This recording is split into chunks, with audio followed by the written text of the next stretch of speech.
All right.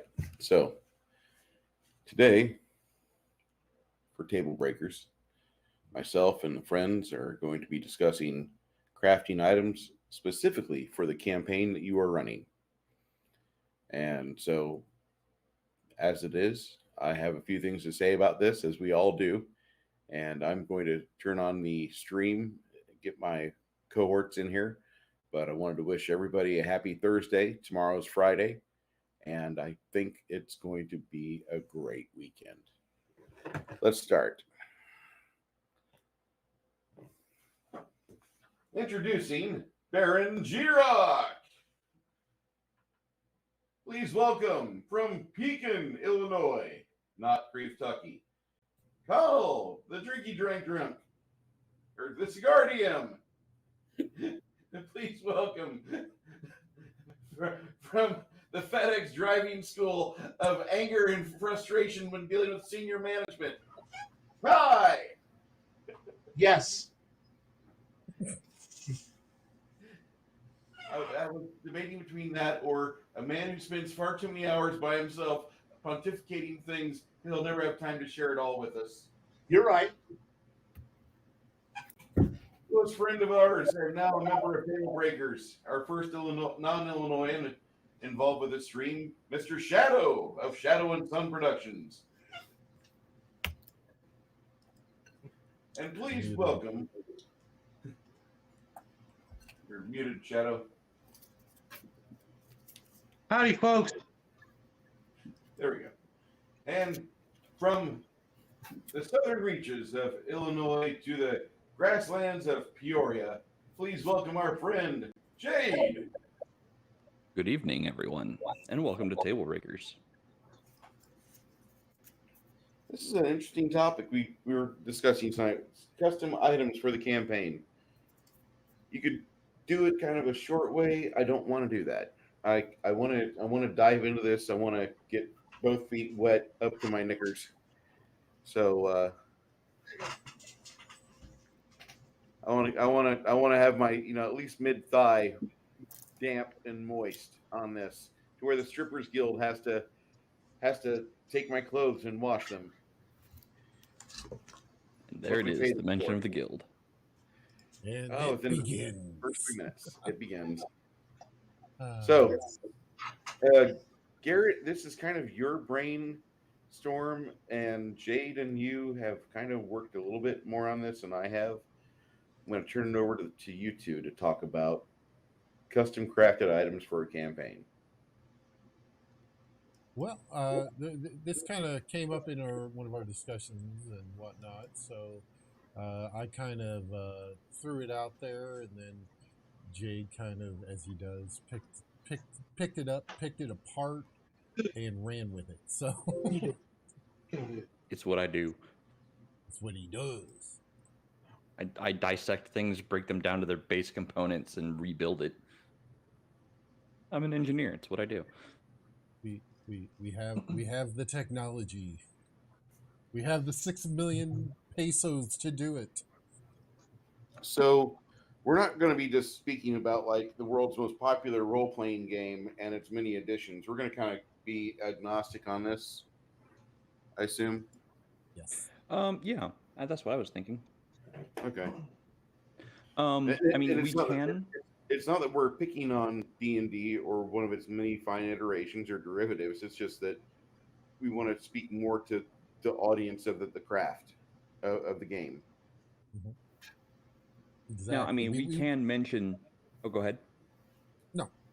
Basically, we want to keep it, because a lot of our viewers watch, they not only play maybe D&D, but Pathfinder, World of Darkness, Exalted, one of the many iterations of the OSR, even going back a little bit further, even the first and second edition, D&D. So yeah, that is that's one thing that we want to kind of keep this kind of system agnostic in the fact of we want to be able to use these tips in pretty much any setting that you come up with or any game that you're playing.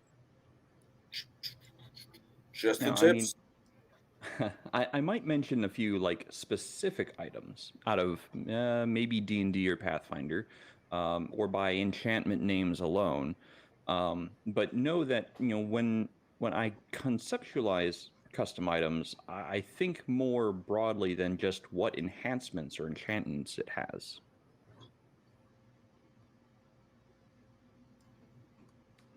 So I guess without further ado, whether it's a item specific to your game or story, go ahead and take a drink. Sometimes we want custom items in our worlds or in our campaigns or games. And those custom items should do unique and custom things that players may not be able, to foresee happening. Does a sword that shines with fire do fire damage? Well, yes, but what else can it do? So this is going to be the first question of the evening. When creating a magic item, what functions does it serve other than its apparent function? Is it a quest item? Can it be sought, or is it sought by a third party? Does it carry some kind of curse, such as may you live in interesting times? Will the gods take notice if it is picked up? Or is it a key, but still looks like a sword? So when you stick it in people, it might just unlock their death. And to that, I'm going to throw it to the panel.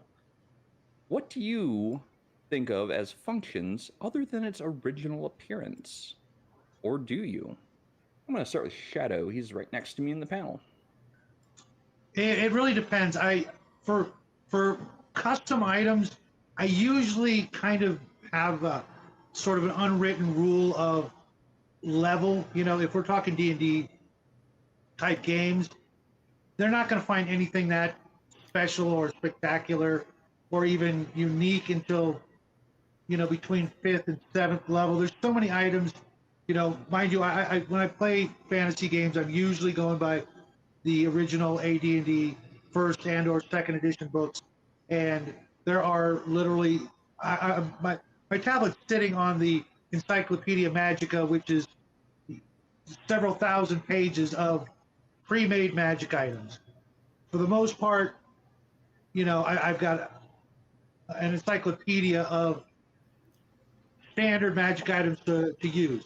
Once they get past that, I then go to the next sort of grouping, which I have is magic items designed for player professions, whether it be class or what have you, as opposed to actually wasting my time to tailor make something for a specific player. They kind of have to earn that right, as it were. If there's any possibility that they're going to be a temporary player, they're never going to see anything like that. If they make it past the next hurdle, then they'll find more items that are not just obviously a sword can be used by anybody, but I'll start throwing in the better tier magic items that are designed for fighters or wizards or thieves, things like that. The things beyond the basic pluses and potions and scrolls and weaker items. I'll start going into the a good example would be the Rod of Lordly Might. You're all familiar with that one, right? Yes. That's the Swiss Army knife for fighters. You give a fighter that at 7th, 8th level, he's really not going to other than armor, he's not even going to care about anything else other than maybe healing, money, and maybe armor if armor gets destroyed or damaged, or depending on the game system, if any of those rules come into play. After that, then if they've sort of earned the right to continue playing, then I'll start thinking about custom magic items, because also I usually don't have the bigger quests start rolling up on them until, let's say, 7th level. I missed anything? No, I think that's a pretty good answer. I'm going to keep it going Widdershins with Kai. I'll be really honest. I don't believe in making items for players. I don't. You're living in a world as big It's fast. And I'm sorry, we're not playing tabletop Diablo where you go hack down a boss and at the end of you get the random loot drop off the boss, and now you go get your quest character specific item that's meant just for you, and also you and you and you and you. And I don't believe in that fucking Dungeon Master cartoon bullshit where some guy comes out behind a rock and goes, "Here's your hat, here's your stick, here's your shield, here's your bow, here's your stick, here's another bigger stick, and a unicorn. Fuck it, why not?" And May I interject? And you get a cloak, and here's your tailored items that are just for you. No, you're living in a world that's been. So the only thing you're going to get is when you stab a guy, and he drops what his gear was, and you get his gear, and you can go, "I don't like his gear. I'm going to find a way to pawn it off and get money to make my own shit," because this is a functioning world. You're going to have other stuff, but so. And there's going to be enough time for you to find some enough other people, because obviously, remember, we're playing in a role-playing game that allows you to die and then magically have another 10th level character drop into his spot. So you can't say, "Oh no, they're super rare." If I can kill 5 people in 3 sessions and we have 5 more X level characters show up, guess what? The world's populated by people who aren't incompetent buffoons. And so you can find somebody who's a crafter. Good luck. And so, yeah, if you want a custom item that's meant just for you, just special, you're going to make it yourself. And I ain't handing you it. The only thing I'm handing you is the shit you got off of the guy who died. And well, I can't use a giant 2-handed hammer. Well, fuck it. I don't give a shit. I don't give a shit if you can't use it. Well, I don't need a set of full plate. We already have like 5 of it. I don't care. You killed a bunch of guys with full plate. You get full plate. But I need a +1 set of my cool leather armor. Tough. Find somebody and kill them who's got that, or find a deal. Work hard at it. I ain't giving you anything more than what's in the world. And if you go, "Well, I can learn to use a big 2-handed hammer. I can learn to wear this. And that suddenly I have broken you from your bullshit path of going, "I have already pre-plotted my character from level 1 to level 20. No, because I don't give you your fucking perfect gear that gives you your perfect little build. You don't get anything. So you can't prepare yourself for, "Well, at 5th level, I'm going to get some gear upgrades that are going to fit me in." Well, you better do some work in character. Well, what do you mean? By the rules I don't give a shit. Fuck off. Fuck you. Don't care. And that's pretty much what it comes down to is I'm not catering to you. You're in a world that if you live in a society, you get whatever the fuck it gives you. And if you don't like it, work harder or make it your own. I love how he said we live in a society. Okay, go ahead, Baron. Clip that. Oh no, that will be uploaded onto his channel within the next couple weeks. Next couple weeks. What are you doing? Well, I've got like 4 or 5 other episodes I'm still going through pulling. Okay, so the question is to you now, Connell the drunk. Yeah, that's Bruce's doing. I haven't changed it back yet. Good spirit, being kind. So, do you craft items for your game or campaign story that might serve a different function than they originally look? Yes. I sometimes I give them a sword that has a great big orange tiger in the middle of the sword that gives them sight beyond sight. It's called Sword of Omens. No. But yeah, I mean, even with the Rise of the Rune Lord that I'm running right now, or something I make, I will make them items that might not do what they think they should do, but it does. They have a purpose, but they don't always figure out what it is as of right now. Off the bat, and it's not always a good thing. Giving somebody a gift, Odin gave people gifts too. You don't want Odin's gifts. So I kind of take it from that point of view. Yes, we're talking about Odin, aka Santa Claus, but that's a different topic for a different day. Anyway, so I give them stuff like a book that once you touch a book that's actually part of the Rise of the Rune Lord world as is, that whatever sin is attached to it, it will inflict you. If it is a book of gluttony, you will start eating wrath. You'll become angry and so forth and so on with the other sins. And when you put them together, you get the book of vile darkness, which is not technically Pathfinder, but it's kind of the way I'm leading it. So And wait, you get the experience, or do you just have to watch that god awful movie? No, I have yet to bring up the movie. Although I might pull a Bruce and make them go. Also, Your Highness, almost cause a divorce right then and there. Wait! Who almost got a divorce in there? Oh, that was the argument me and Karonda were having on the way home. She got experience points. I don't see what the problem was.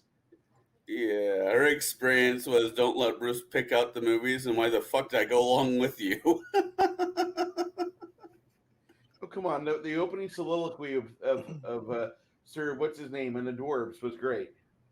But yeah, no, with the book of, like I said, using the books, they will cluck the books because they have to get them away from the evildoers of the cult. Or I'll make a bow that doesn't shoot bows. They don't know what it shoots, but it doesn't shoot bows because every time somebody tries to fire from said bow, it doesn't shoot. So I'll do random things in there that actually have a purpose, but the players have yet to figure out what they are. Does that answer your question? Yeah, I mean, yeah, that definitely answers the building an item that has a function that isn't quite apparent. Like the sword all right, moment. I'm gonna toss over to the Baron G over here. Well, see, with me, So- I don't necessarily build the items, but what I do is I look at what they're doing and seeing if it will work. Because sometimes there is that little guy, that little bald-headed guy that comes out from behind the rock and goes, "Oh, you need this club. Oh, you need this bow. Oh, you need a sword. Oh, yes, you need this big staff." But the thing is that the one thing that was in there that has stood the test of pretty much any fantasy RPG that I have seen is the cloak. There is not a rogue out there who does not want that cloak of invisibility. And that is an actual pretty much standard item. So why build on crazy things? Now, I may every once in a while have this beautiful, +5 Vorpal sword that is given, but all of a sudden it starts talking to people. Why? Because it's fun. Because why not? And the thing is, it's not necessarily building an item for the character. You're more of building an item for the world when you're doing this. So giving them that sword of that +5 sword of Vorpal, and it talks to them, could mean that, and it's part of the story, that it eventually takes that character over, or that it might actually give the character some insight into a situation that maybe they didn't realize was going on. So tacking on little things onto it, I don't consider that necessarily crafting. That's just, throwing a little extra, little extra sauce on the entire, meal right there, But, sometimes, passing out those products like that, especially a hat, where you can pull pretty much anything out of. Because, truthfully, when I was playing and we didn't have a rogue. That was I love that hat of many things copper because I pulled out small furry animals and threw them down a hall just to see if there were freaking traps because we didn't have a rogue to go disable that shit. So we just sit and throw little furry bunnies, little chipmunks, little rabbits, and they all explode in grandeur and they feel nothing, but they have PTSD now for the rest of their lives. Did that answer your question? Unless they come from Jade's campaign, because with him summoning nature's ally, you can actually get a real deal. Right there, boss? Yeah, I'll get into that in a bit. Bruce. So, you have magic items in your world. Do you ever put specific magic items in the world? I do, but I rarely. We're in the mood today. Blue whale. As I blue whale that one out, I'm going to just say that the special items in my world are typically there because there was a player in the world previously that had a character, and I do something that riffs off that character or off an anecdote they did. And that's like I might have like a ring of Bilius Maximus's ring of wizardry, which doubles all your evoker spells from 1st to 3rd level. Or I might have something like Rolando's Happy Mace +2 of smiting. Or I might have something of a sort like that where people that have played with me before, they'll have like callbacks to an old campaign. And if a bard is in the group, not trying to sell people on bards. Let me get this front and center. I'm not trying to advertise or say bards are anything special with me. They're not. They're full of hit points and blood loss. But I'm going to say that a bard would probably be helpful because that would be something that could jar the memories of the people seated at the table. And like, remember that guy that tried giving everybody a hug after being in the game for 2 hours, and then I drove him home and blocked his number and everything blocked on Facebook and off the Yahoo search group that we found him on and such. You remember that? Yeah. That's what this magic item calls back to. I do things like that. That's before we go further, I just got to say hi. We've got some people in chat. Edge of Time, Travis J 1975, and the Stream Element Spot. Thank you for coming by. Thank you for working. And Thurston Howell, number 4, the rule of cool. Always remember the rule of cool. You don't have to abide by it all the time, but it's nice. Yep. Hello, Green Apple. Okay, yeah, but most of the common magic items in my world are typically unimpressive magic items. If you find a magic item that you have to tune yourself to, it takes a few days or whatever, like however many days the caster level was. 2 weeks. 2 weeks. What? CL was 14. What? You got to wear this for 14 days. 9 days. On the ninth day you die. That's for your boots. Yeah. No, the bitch of the matter was not the 9 days of waiting, but when it finally kicks in, my character dies. Well, That's just some rotten luck. Don't die. There's a get good statement in there somewhere, but I'm not gonna. Anyway, Get good, you scrub. yeah, I was gonna go there, but I'm like, no, pull back, Bruce. Don't be so vicious. Don't worry, I'll go there. You followed it up, Jade. You completely Gilbert Gottfried that. Thank you. We miss you, Gilbert. I got to say that I think it's important to have callbacks to your old campaigns, not like because you'd rather sit around and reminisce about old table times, but you do want to have like a sense of time has passed. And by having it based on a player or a player character that was at your table that other people remember, that will give them something more to adhere to, like, oh, okay, that's kind of awesome. Or like if you find Robert's robes of the wizard, like you suddenly become a wizard with like amazing mathematical skills, and you lose points in charisma because Robert is great with math and he's horrible with trying to talk to people. I love him, but anyway, that sort of thing. And Okay. his wizards were really fucking good.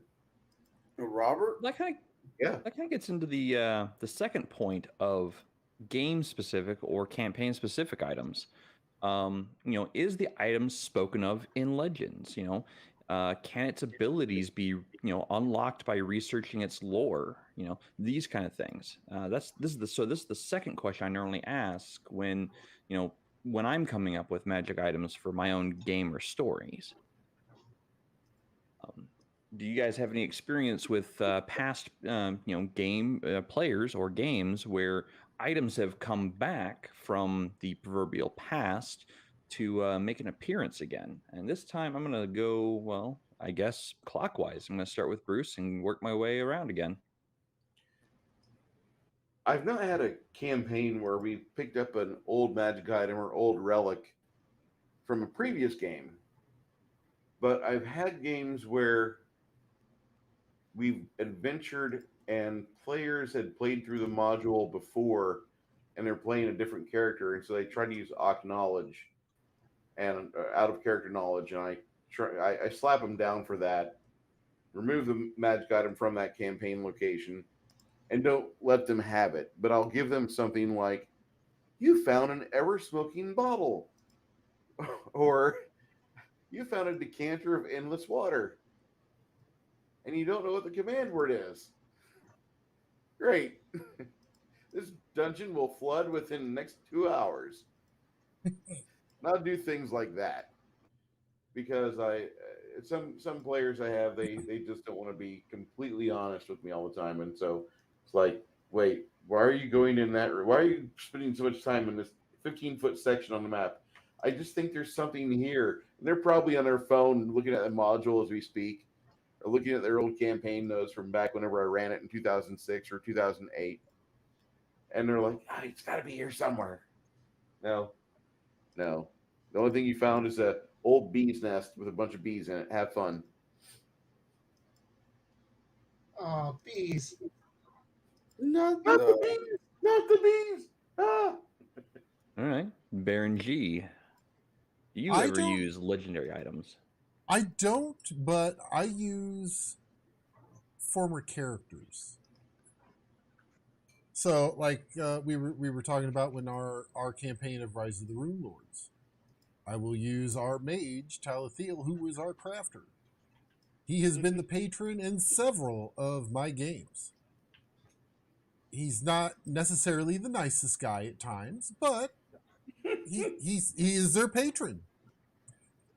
And if they start asking stupid questions, he will slap them down and say, I'm not going to answer that stupid question. I've also, even to the fact of, I actually adopted a couple from Bruce's game, one of them being his former friend who passed away and everything. I didn't personally know him, but the character was so amazing that I keep it alive in my games because it's a phenomenal character. I've also used him as a patron a few times. A lot of times what I'll do is I'll use those characters as patrons, and I will kind of do the same thing that Bruce does, is that all of a sudden you have a few callbacks to past campaigns. In fact, I have a friend of mine who runs Exalted for us. Most of us here know who he is, and he will just, when you're doing something, he will just make a comment of passing by that you've heard rumors of 4 or 5 people up to the north or down to the east or something like that on a special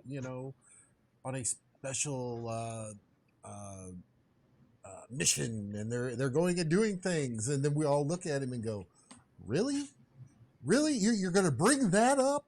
because it's most of us at the table were in that game, and it's one of those kind of like, are you effing kidding me moments, when you look at it. But I mean, sometimes I will bring back some items, but I mean, like I said, they're mostly base items. I don't actually like the grand aura of no, it'll be they'll find base items, it's the same. Maybe sometimes it's the same base items they found in a campaign I ran a few times ago. You never know. Would you ever find in Baron's World the flaming sword of fire? That thing has been destroyed. It was thrown into a volcano. Okay. Bastards. Anyway, Sounds like there's a story behind that one. My character got turned into a bunny, all right? Because the sword started to take me over. But it was a pretty sword, and I liked the sword. It was my friend. It used to talk to me. And then bunny. Okay. Bruce loved it because I was totally playing into starting to be taken over and possessed. And he told me afterwards, he's like, that was really good. I didn't even have to prompt you or anything. I said, I know, right? That's what we want. All right. Connell, the John Belushi of DMing. Do you include legendary items or items from previous games? Well, legendary weapons from previous games. Yeah, as I've said, I ran Rise of the Rune Lord a few times. If somebody in a previous campaign made something that was kind of nifty, I might kidnap it and throw it in there. Might twist it a little bit instead of or I've been in other people's campaigns and they've had magical traps or things of randomness that I thought were kind of cool. For example, Bruce did this to one of his players. That was she went to go look at the trap. Well, yeah, she went to go check out the chest. The chest was a trap. The trap went off. It pulled her in, and it came out as a he. So I have used that once or twice, and 3 times a lady. yeah, yeah. So it just depends on how much the players piss me off that day. To make your saving throw. That's all I'm going to say. I mean, she could have made it if she rolled better. Years later, Bruce is still apologizing for it. Oh, I'm not. Or I mean, there's been campaigns that I've made magical items in, and I would love to get back to at least that world, even if it's a couple hundred years in the future, and reclaim a magical item that my character build. Saint Darian built that is now corrupt. I think that would be a fun campaign to untaint that weapon of choice. But Maybe yeah, something. no, I think having legendary weapons from previous campaigns as being a hook could be really fun. And you don't even have to be lazy about it. You could take the base weapon and just change it because the weapon might have evolved over the years. It might have been a +2 weapon when at the very beginning. Now it's a +3 with ghost touch. The problem is you got to be a ghost to touch it, or whatever. So I know. Yeah. Those words don't mean what you think they mean. They mean exactly what I mean. Don't argue with me. All right, Kai, do you use legendary items from other games or previous games? And how?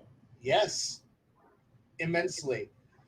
Now, mind you, I go at it from the idea that if you want a legendary item or an artifact from an earlier game, you need to do some work, like Indiana Jones and the Last Crusade levels of work.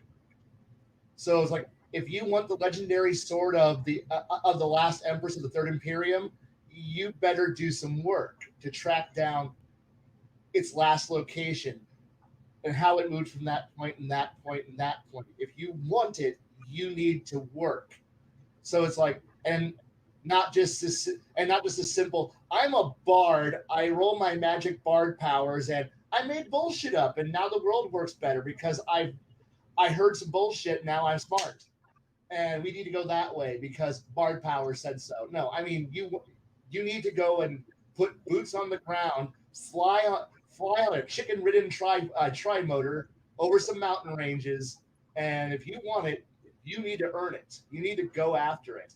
And if it may have to equate to you racing a bunch of evildoers to go get the cool artifact, and if you are too lazy to have realized that I'm going to crib from Romance of the Stone or every other adventure thing in the universe and go, GM, what do we do? And I'm like, nothing. You get nothing. You're not thinking. You're not having fun.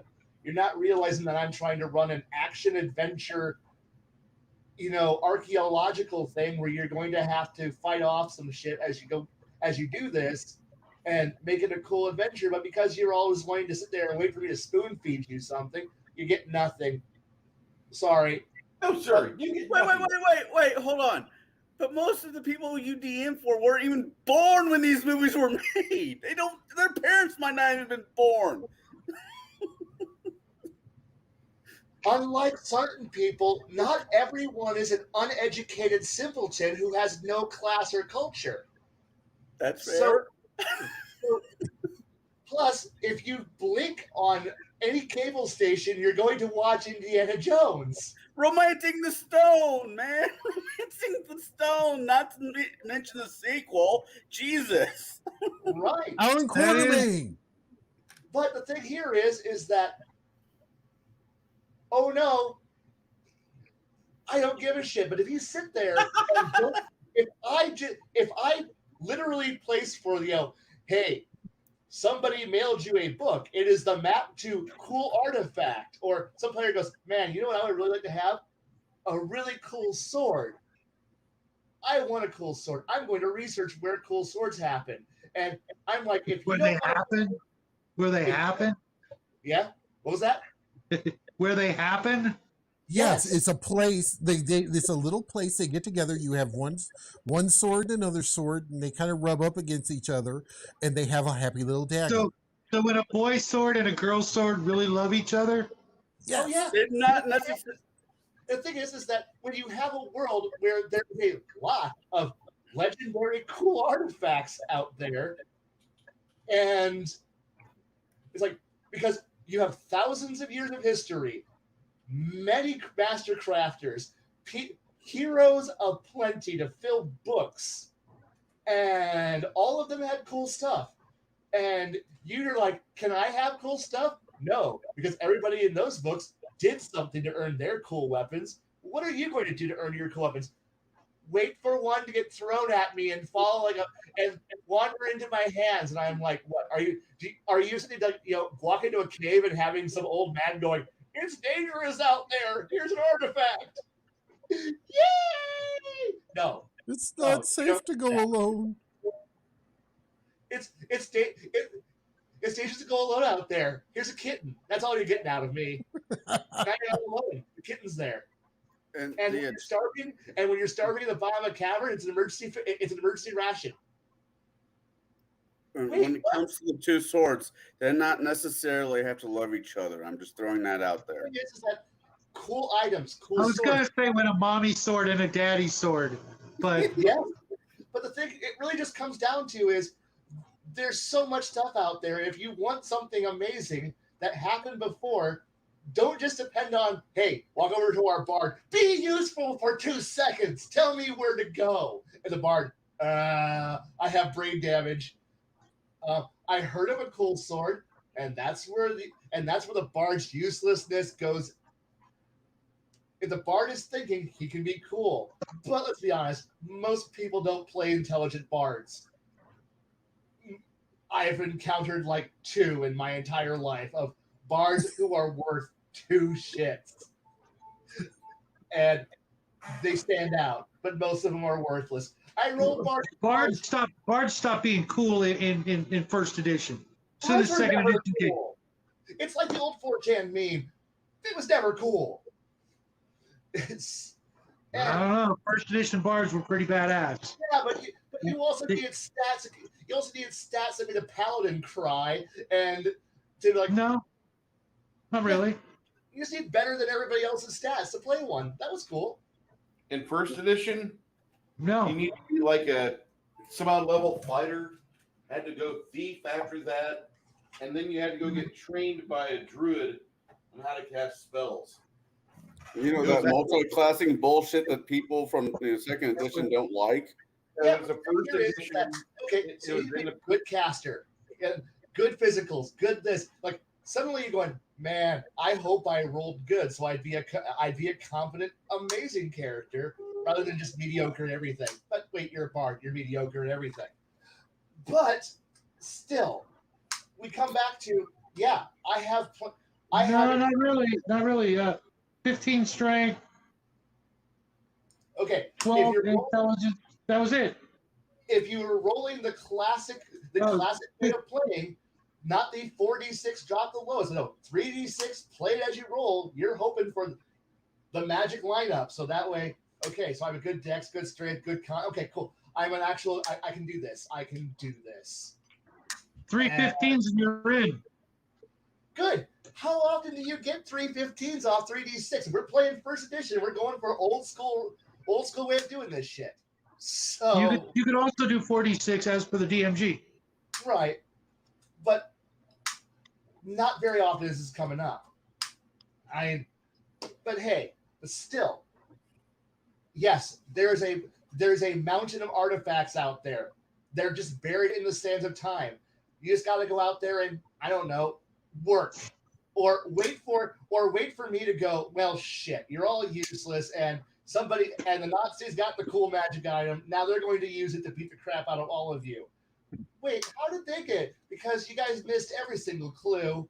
Like the clue flew over you about as I threw you a fucking clue bat, a baseball glove, and a fucking interceptor missile to shoot down your clue, but you just ignored all of it. Now the bad guys have it. Now you got to fight the bad guys with the cool item. And now, after you've murdered the bad guys, but half of you died from it, now you can have the cool artifact that I wanted you to have a while ago. Thanks. Oh, and the entire town is now dead. How do you feel? We got a cool sword. That's bravo, guys. Bravo. I feel a little gassy. But hey, as long as the players get their little reward at the end for being heroes and you pat them on the head saying, your kill count was amazing. I'm sure the Warcrimes trial later for you being incompetent assholes will be wonderful. Go, swing your sword, be heroes. We're heroes. Yes, you are, kids. Yes, you are. Meanwhile, that one player, could we have stopped all of that? Yes, had you just followed LeVar Burton's advice and read a fucking book.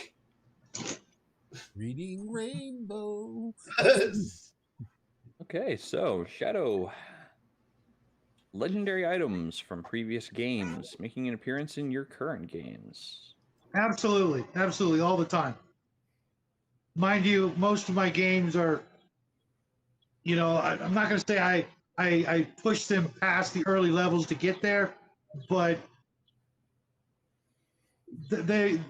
my players will see, whether they know it or not, artifacts, relics, or even just, not necessarily minor, but mid-range magic items that belong to other people, villains, monsters, things that are historical, all the time. A lot of times they won't know it, and I don't really go into that, and tell them, oh, this belonged to my friend Alex, and now you have it. I won't do that. I'm not gonna bring up old players, because that's just something I don't do. And I will, there are lots and lots of artifacts and relics that people have heard of. Occasionally I will tell stories while, when the players, I'll do that Aragorn thing when the players are camping out and someone will start telling a story, and I'll let them think that, oh, maybe this magic item is coming up, but it's not. It's just one of those stories, kind of like a red herring. But sometimes, if they are actually, looking for a specific item, there might be a chance that someone knows a legend of it that's not the players, and I'll go ahead and tell them, the story of, Black Razor or something like that. If that is in fact what they're looking for, and then they may actually find the artifact or relic, and it doesn't always have to be a weapon. There are a lot of items in my campaign worlds that are incredibly powerful, but they aren't technically weapons. They may not even do anything whatsoever that's offensive, but in a political situation or in an economical situation, they may be, incredibly powerful.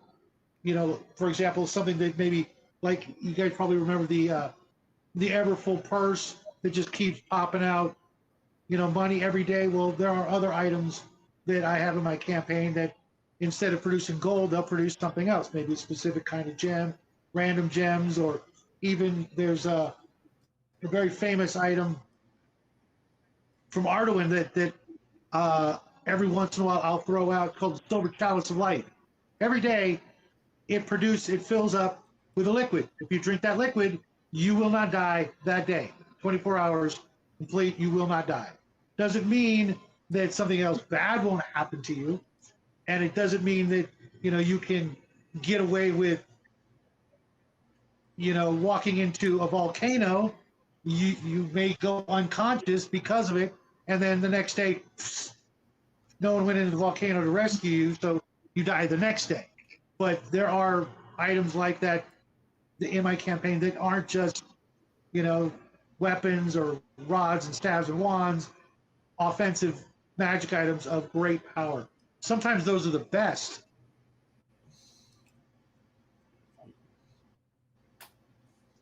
Especially for like long-term games.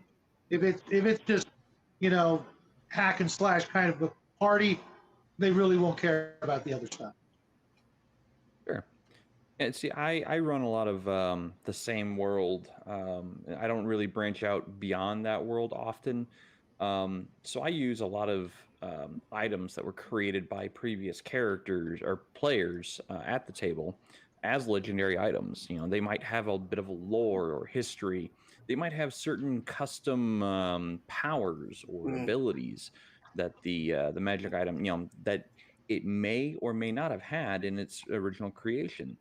But there's always going to be keys or methods to unlocking those powers. Most times in the legends or lore around the weapon. These are the questions I normally ask when placing items in a game or story. So the next item I have on this agenda is, or at least the next question I ask myself when creating and placing these magic items is, does it have our world mythical equivalent? And what I mean by that is it like Excalibur? Is it like Mjolnir or Masmoon or Kebolg? Is it based on one of those legendary items of our own world, from our own, histories? Can the players make assumptions, right or wrong, about this item? Let's say they pick up a katana and they believe it to be the Masmoon, but it's truly the Muramasa. If the players are making assumptions, that we didn't plan for, should we take advantage of that? And the answer is typically yes, because then we can expand upon them. So I'm going to start at the top row with Connell this time. Connell, do you ever bring in magic items from our world or based on magic items or mythical items from our world into the game? Yes, I have definitely brought in Odin's spear a few times. I haven't brought, Gungnir. I don't really do anything on the nose as much as I say Thor's hammer or yes, other Norse gods did have their own weapons Thor wasn't the only person who had the special hammer. You know, Odin has spear, Loki had daggers, and so forth and so on. You also had And a magic helmet. He did have a magic helmet. He did. Yeah. Spirit magic helmet. But I'll use the spear. I'll have they have to collect somebody. I always want to quote Doc Holliday. I'll be your Huckleberry. Anyways, scandals of throwing. Yes, scandals of throwing. They're airborne chunkless. Airborne chunkless. Oh God. Spear long. Jesus. Okay. Spear Anyways, Longinus. going back to your question. But yeah, no, I'll bring in legendary weapons of our world into the campaign if it fits. It's like the Wrath. Let's say the Rune Lord of Wrath. I'll change out her sickle for Odin's spear because Odin can be wrathful. Odin didn't put up with much shit. And so I'll just change it out, and so just A, to make the game a little bit more interesting, and B, for the third or fourth time running it, you got to change certain things out, or you'll start to go batty. But it really has to fit the story. I mean, if the item does not fit the story, if it's a real life one, but not real life, but real life mythical weapon, I will not bring it into the campaign if it doesn't make sense. I was joking around with my daughter about the magical cloak. There is no, the magical cloak from Harry Potter. And she's like, well, Harry Potter was a wizard. I'm like, no, he spent the first 5 levels being a rogue, then he became a wizard. And so I'll make jokes about that, but I'll add them into my campaign. Like, yeah, there has been a cloak of magical, there has been a cloak that had invisibility that a person can't just magic off somebody else, or it was just immune to most things for some odd reason. So, but it has to fit the story. I mean, Brink, I said story, 4 times now? So that's my answer. Okay. I'm going to go down on the bottom row to Shadow. That's easy. No, never. Never? 9. Never. I don't use it. It's almost 10. Yeah, all my worlds are mine. There is no Earth. You'll never find Earth. There's nothing similar in most respects. I don't use Thor. I don't use Odin. I don't use the gods. I don't use mythology. I make the crap up, or it's just not me. Okay. Not my style. All right, I'm going to bounce back up to Bruce then. Well,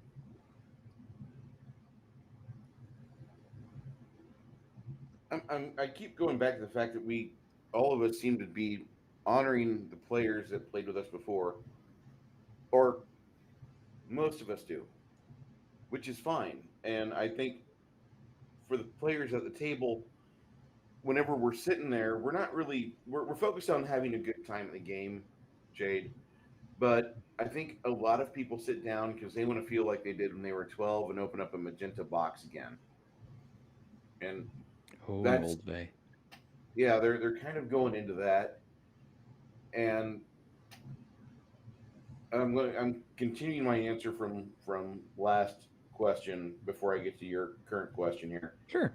The reason why we are doing that more and more, it seems like, is that as years go on, all the friends you had that you gamed with, they might not be here anymore. I mean, it might be just a phone call away, or just dial them up on Discord or what have you, or they are actually off of this plane. They've passed. And so a lot of us will try to play these old games and try to honor the spirit of our brother or deceased uncle or deceased friend who, whatever ill befell him or her. And so we're going back and doing that. And it's a good way to honor that. And a lot of the people that are at your table, if they had the same experiences with that character, they're probably going to have they're probably going to remember some good times, and you're going to just probably have a few minutes where you just kind of sit there and smile, thinking about old memories. And for the new guy, it's going to be a little awkward. Sorry, kid. Did Shadow just? He'll be back. Y'all be back. Yeah. I'm sure it's Right. in trouble. Yeah. Between him and Joe from Biggest Geekus. So I'm just saying that a lot of us are looking forward to being reminded of when times might have been better for us, or maybe we had less responsibility because we were kids. And that might be one major aspect of this hobby. I think that really falls for some of the people at my current table right now. I'm just saying that.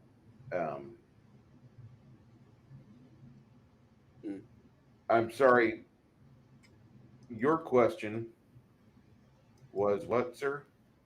So the third part of whenever I'm placing a specific item into a campaign, the third question I ask is, does it have a real world mythical origin or counter or Does it have a callback to some of the real world? yes. Is what I'm hearing. Yes. I would say the callback, I kind of answered it, because the callback is typically based on something or someone that we played with at the table beforehand. Welcome back, Shadow. Sorry about that, guys. I don't know what happened. It's all right. The digital internet sometimes gets a little fuzzy in analog. That's cool. And you got Thurston Howell over here. He's thrown out all the bad relics that you don't want to have in your game, but they're going to get the belt of spanking, the candle throwing, the deadly chunkless, spear of Longinus, guaranteed to make one legend turn into a religious figure the rest of his life, self-select switch, the wooden spoon of wrath, plus 7th versus toddlers. They all have the same theme, I noticed. Yeah, they do. I think all these callbacks though are mainly for the fact that we want to honor the people that have been in our games more than anything else. And there are some DMs that do want to have callbacks to like Greek mythos or their Roman ancestry or things like that, but it feels like it's getting less and less. I actually have the exact opposite. If people leave my game, I turn them into pariahs. For a moment there, my brain made you say piranhas, but then I heard pariah. Okay. Brett turns into Brett can devour a cow in 2 minutes. Sorry. The speed of cow devouring determines how hungry the species is. Okay. Well, I guess with that, I'm going to bounce back down to Kai. Legendary items that have real-world mythical counterparts. I'll be brutally honest, I really don't. Only because of the fact that almost every magic ability that an artifact, mythologic, that some real-world weapon has become a trait that you just put on a weapon. Is it a legendary sword that manages to cut through gemstones and metal as easy as cloth? That would be considered a sword of sharpness in some books. We already have that. My hammer, I throw it and it comes back. That's returning. My spear that will stab and hit anyone, no matter what my skill level is, and the skill and ability of the wielder. That's True Strike. That's a weapon that has True Strike on it once or twice a day. Cool. I mean, when you can literally, like, my sword's on fire, that would be a sword that has elemental fire damage attached to it. And they're like, but that's a cool magical, that's like one of like 5 magic abilities my sword's got. Oh. This sword is, I understand. It's a lightsaber. It's brilliant. I know it's a lightsaber. Okay, just get over it. But this sword's got like this arrow. This arrow I fire, it kills people. Yeah, that's a Bane versus some target. I know. This sword causes you to bleed until. Yeah, I know. It's a wounding weapon. Uh, wait, but that's all the historical and. But this sword makes it really cool. Yeah, I know. It's got this cool thing on it that makes you, it's got leadership on it, and that's what it is. Oh, man, it's like we've literally digested down every historical artifact, magical weapon down to it's the wizard had lightning. I had lightning memorized the day I was having this forge, so the spear that supposedly is awesome artifact that would be inspirational in Chinese mythology is actually just that thing I enchanted that I had the wizard enchant my spear to have because I had a +2 modifier and I wanted it to be only a +1 to hit, so I wanted some shocking damage attached to it. Meanwhile, it's like in some other world, in our world with mythology, oh shit, that warrior came down and his spear crackled with lightning, and you're sitting here. It's a +1 enchantment. What? Literally, it's a +1 enchantment. But it's what it is. I'm sorry. I'm going to demystify your entire thing when literally you walk down the street and, well, it's special, right? Yeah, you're right. And the villain that we fought last week had a magic item, and the villain we fought before that had a magic item, had several magic items, and then this other villain we fought, yeah, he was dual-wielding cool magic items, and this other one, yeah, he had like a staff, and what Merlin had, yeah, he had like that. And we had like 4 of them over here. We built a tent out of them. What? Was that the TP of the Magi? Yeah. Well, why? We've killed enough bad guys now. Like we have enough stabs of that have light on them that we literally just use them to prop up our tents, guys. That's what we literally use them for. And the fighter, he has El Cid's he has El Cid's 2 legendary weapons. One of the masters of Spanish myth. He's got a lawnmower made out of swords. Oh, wait, what? Yeah. 2 of them. He's got 3 of them, so he's got a rotating blade and everything. It's like his grass, his yard has never looked better. And that's literally how why we killed 14 orc war bosses, and all of them had masterwork or magically enchanted weapons. Literally, we walk around and it's like our average day that we go out and go fight. We're 8th level guards. Well, the elite guards showed up and they're all decked out in magic items. You're sitting here going, everyone's fucking decked in this shit. What should be, oh shoot, the legendary warrior of Ireland walked out there with his cool ass spear, and everyone's got this shit because everyone at level 3, everyone at level 3, level 4 has magic items. That thing that should be legendary and mythological, yeah, no, everyone's got one. Just get used to it. That's just literally what gaming has become. Oh, but wait, we have scrolls don't even get there. Our mage over here, when he's bored, makes a scroll so that way we have backups. I'm bringing back the dead. Our cleric does that 5 times a day. Wait, what? Yeah, I don't bring mythology because I can literally give you a price tag on 3/4 of all mythological items, and it won't take me very long to open up the book and go, this ability, this ability, this ability. Yeah, I know that legendary sword of Excalibur. It's only about a 15 grand weapon. If you put a down payment on it, we'll have one for you in about 5 weeks. But it's Excalibur. I know. Do you want a better version? We'll get you. You can wait a month. We'll get you a better version than what Arthur had. There actually is Excalibur version 2 in the Encyclopedia Magica. Yeah. They actually have 2 or 3 versions of Excalibur, and they'll tell you what version it is, which is funny. I know, but the thing is, and while I've got Kai here ranting on this, I've got to pay the bills. Bruce. All right. Bruce. Yeah. Paid promotion from Blackout Coffee. Blackout Coffee is your favorite coffee that you have yet to try. and this is the flavor of the month, huckleberry, which has a little bit of a kind of a tartish, bitter flavor to it. But it's really weird because when you start to brew it up and you grind those beans, you get the wonderful blast in the face from the grinder of that wafting. Oh my, I'm going to have a good day. And then you start to brew this, and it smells really delicious. And what better person to preface this by having Kai go on a 3 and 4 minute rant about how your generic magic items are really no good to us, but we will buy them anyway. And I just thought that was perfect, Kai. Thank you so much for helping me pay this.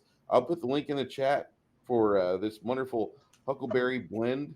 There's a discount code if you want to try it. These are out of Florida, so literally you are brewed coffee from Florida, man, and you can't get that in any other high quality stream. Thank you so much. Go ahead, Kai. Continue.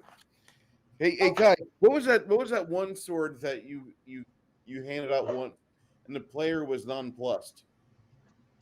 Oh God, I've handed out a few nonplussed items like that. Oh wait, no, I handed out a crystal sword once that was designed to kill demons. Where I literally just stole it for something else, and my player was like, "Wait, but my character isn't designed to fight demons." I'm like, yeah, well, you found a crystal sword. It kills demons, and it purifies corruption and taint. You shouldn't get rid of it.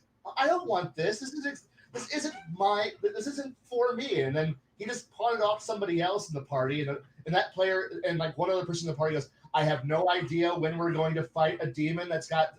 I fight demons and corruption, but I think if the GM's actually giving us something, we should probably keep it. And later I'm like, I'm going to so punish that player who just gave up that cool item because, well, yeah, literally I gave it to you as a reward and you decided to rebuke me. See, this is what set me off on my quest of I'm never going to give anybody any items as rewards anymore. That's tailored to them because it was supposed to be a cool plot point. And then he's like, I don't want this. This isn't what I want. And I'm like, I'm going to ensure that I never make this mistake again. None of you will have anything that's good for yourselves anymore. You will just adapt to the world. You will go to the army surplus store, buy your surplus shit, and go have your adventures. That's all you're going to get. Can I have custom? No. Well, yes, you can. But remember the black market rule. You're either going to have it fast, cheap, or reliable. Choose two. But I want custom. That's bonus, motherfucker. That's bonus. And start pulling out the well, its market value is this, but you're rich. I'm marketing it up. Do some work for me, and I'll drop the price tag for you. But yeah, because that one player decided to be nonplussed about it, I decided that no, I'm not going to give out custom shit anymore to anybody ever. And it's been a couple decades now. It's worked out pretty good because most players are actually happy when they get some random loot and they have no idea how they're going to use it, but they're going to adapt to the randomness that I just gave them. And they're like, so it really is like going into a military surplus store and being like, what's on the rack? The guy behind the counter who's not letting you anywhere near the weapon racks is sitting here going, just dig through it. Dig through it and find something. Crap. This one doesn't smell bad. This one's attack, guys. Buy that one. But grab it quick before somebody else does. Okay, I think the only person who didn't get a chance to answer on this one was Baron G. I don't even remember what the question was because So, the Kai question went was- off on the tangent of wee. Kai just hates custom crafting because one player decided to just go, I don't need that. But no, so the three main questions I ask myself, when I'm custom crafting an item for the game, not the players, the game, is what function does it serve other than its apparent function? Is the item spoken of in Legends, or is it a legendary item from a previous game? 3, and this is the one we're on. Does the item have a real world mythical equivalent? So again, Excalibur, Mjolnir, Mass Moon, Cloud of Bulg. No, but there is always at least a few druids that actually have a shillelagh. That's it. Always the shillelagh. Always the shillelagh. And to whack him above the head and arse and send the people on their way. Oh, That's that older route. Yes. But basically, yeah, no. None of that stuff exists because for the simple fact of those gods don't exist in my world. Why would the weapons exist? Well, That's I just didn't stupid. say. No, I didn't say specifically those weapons. I meant No, you know, but a mythical equivalent. okay, but still, well, I mean, the gods have their own weapons, and those, I guess, kind of exist, but the players never see them because they're the gods, and the gods typically, talk through their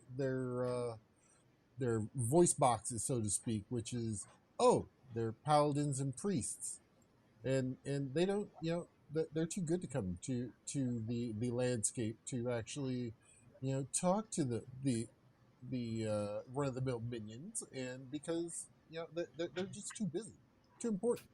They have stuff to do, and but I mean, their weapons of legend are there. People try to recreate them. Of course, they're not going to be as powerful as the god's weapon because it's a god's weapon. So I mean it's, you can get it to a point, but unless you can channel that godly faith into it, you're not gonna, the godly powers, you know, give it that itty bitty living space that it needs to be directed through a weapon. Then no, those aren't going to be around. Those aren't going to be anywhere near what the players are going to have. As Kai is going, excellent. I'm turning him. I'm already turning him. I can see the smirk. It's okay. But what if the weapon from the god was stolen? Well, How would that ever the happen? shillelagh got It's shoved up happened. your backside? It's What happened if a definitely happened. shillelagh got? What happens if a shillelagh got shoved up your No, backside? let me finish this. Let me answer this. How does it happen? Loki. This isn't Percy Jackson. No, Norse mythology. Loki has stolen Thor's hammer more than once. Because Thor's dumb enough to leave it to where Loki can pick it up. I mean, we also have the hand and eye of Vecna. Why would Vecna have misplaced its own hand and eye? I don't think he misplaced them. I think they were hacked off. How you hack knows off an where they're eye? at? But there's still items tied to a god. Why would the god let their hand or eye out into the mortal realms? I mean, other than to cause absolute mayhem, destruction, and chaos.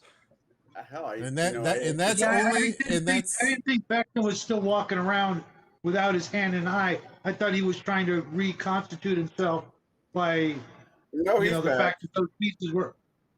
So he's walking around without a hand and an eye, letting somebody else walk around with his hand and eye. Yeah. That doesn't make any sense. The mythos, yeah. Yeah. Basically, he's in a picture. He's in a picture, and he's trying to reconstitute himself. So people are just pouring water on him, so he can kind of get poofy again. Sky, we're no longer in first or second edition. We're now in kindergarten. I mean, fifth edition. Stories do move on. Not here. Well, okay. Unfortunately, this is Illinois, where time did not forget. It just mulled over. So that was over. My intent for the first part was to discuss items that we place specifically in the game to enhance the story or the game itself, to give the game a item with a purpose. That was my intent. The second part is more custom tailored items for players specifically. So when creating items for players specifically as rewards, I typically ask again 3 varying questions to make these items. Is there something that the character seems to be missing or that is preventing them from succeeding in their goals? Is it because the player, is the block or the what's preventing them from succeeding player related? The actual player doesn't know this concept, or a lack of knowledge or understanding, or is it a lack of proper equipment? And then, if it is a lack of, equipment or gear, what do they need? Weapon, armor, equipment, etc. So to answer, do you guys make or assess your players' characters to see whether or not they might need specific gear? With this one, I'm going to start with Baron G-Rock directly above me. At times, yes. I mean, if you've got, a frontline fighter who's every single fight getting knocked down to almost no hit points, and, the healers just, having to basically expend all of their spells on keeping this one person alive, there's an issue.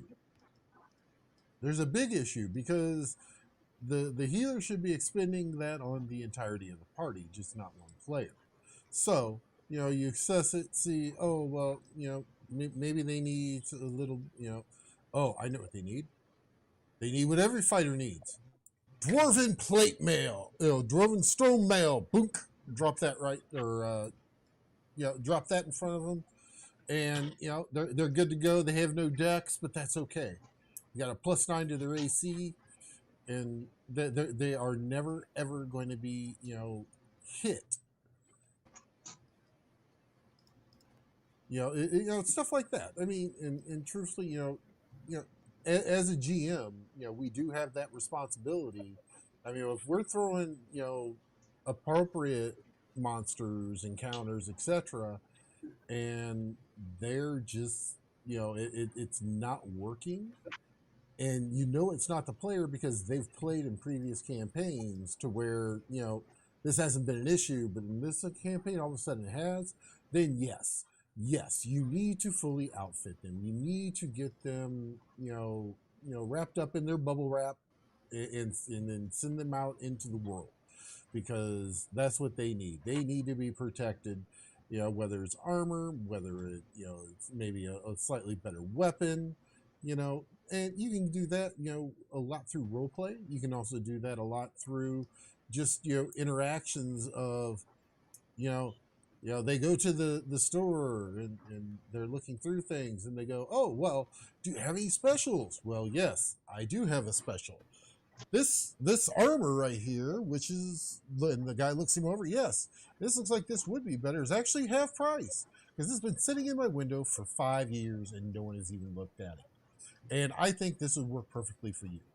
This is not necessarily a sales pitch, but it'll make you harder to hit, and it'll also maybe free up you a little bit to be a little bit more mobile than what you are right now.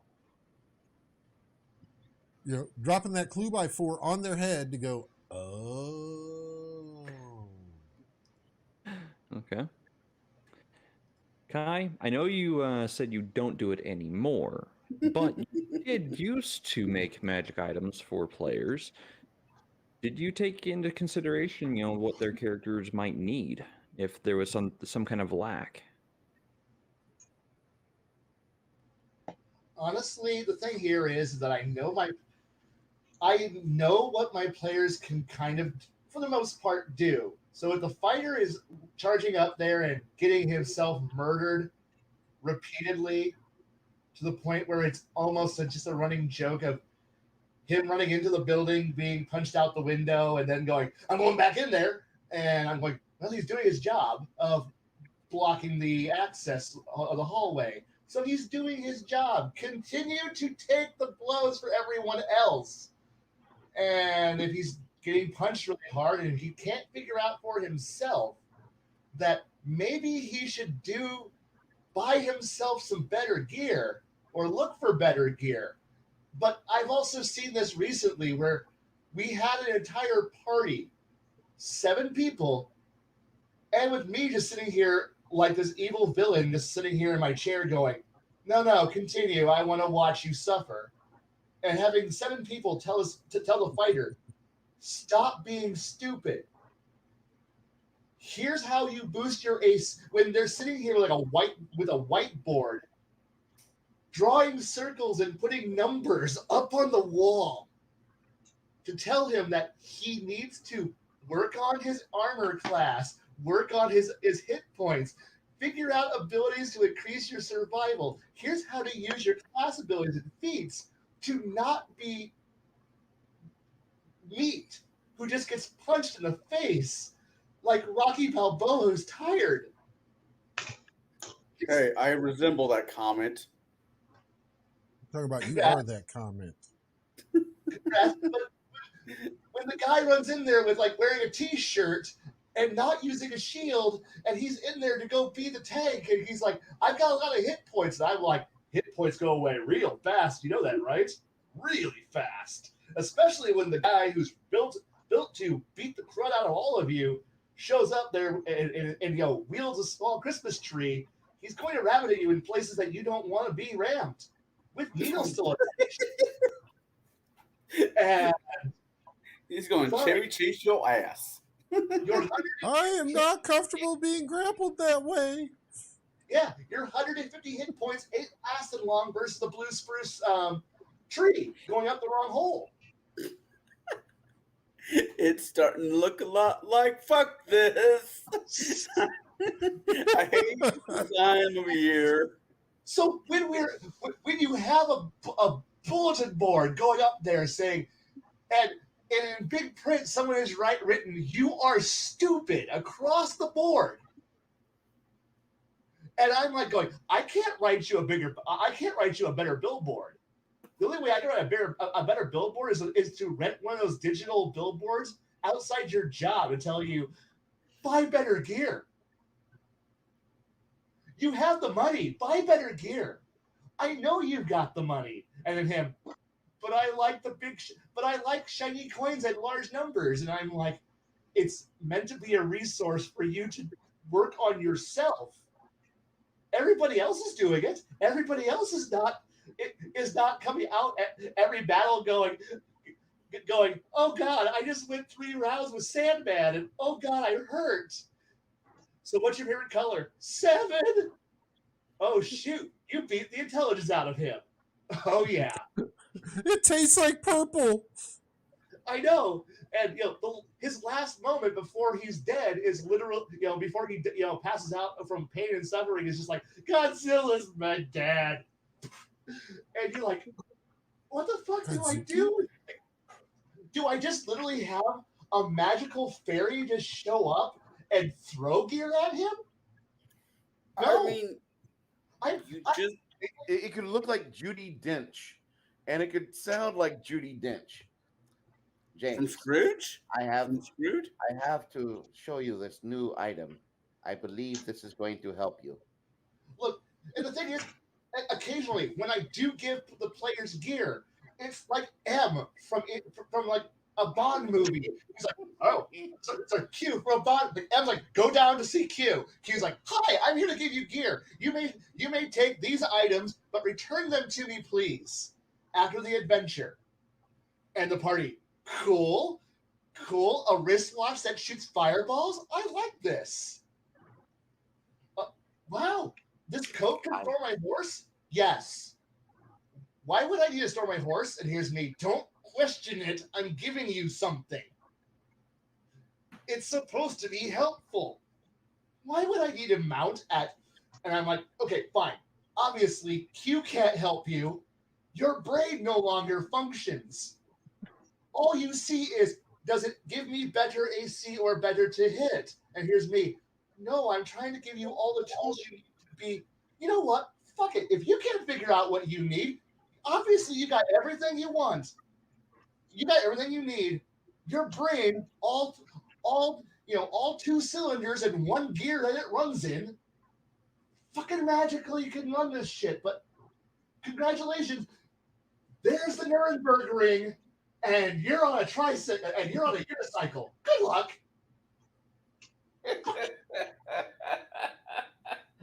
Enjoy your Okay. 36 mile lap. I don't exactly enjoy being out of the above him. nostrils, you forgot. Out of the nostrils shoots missiles.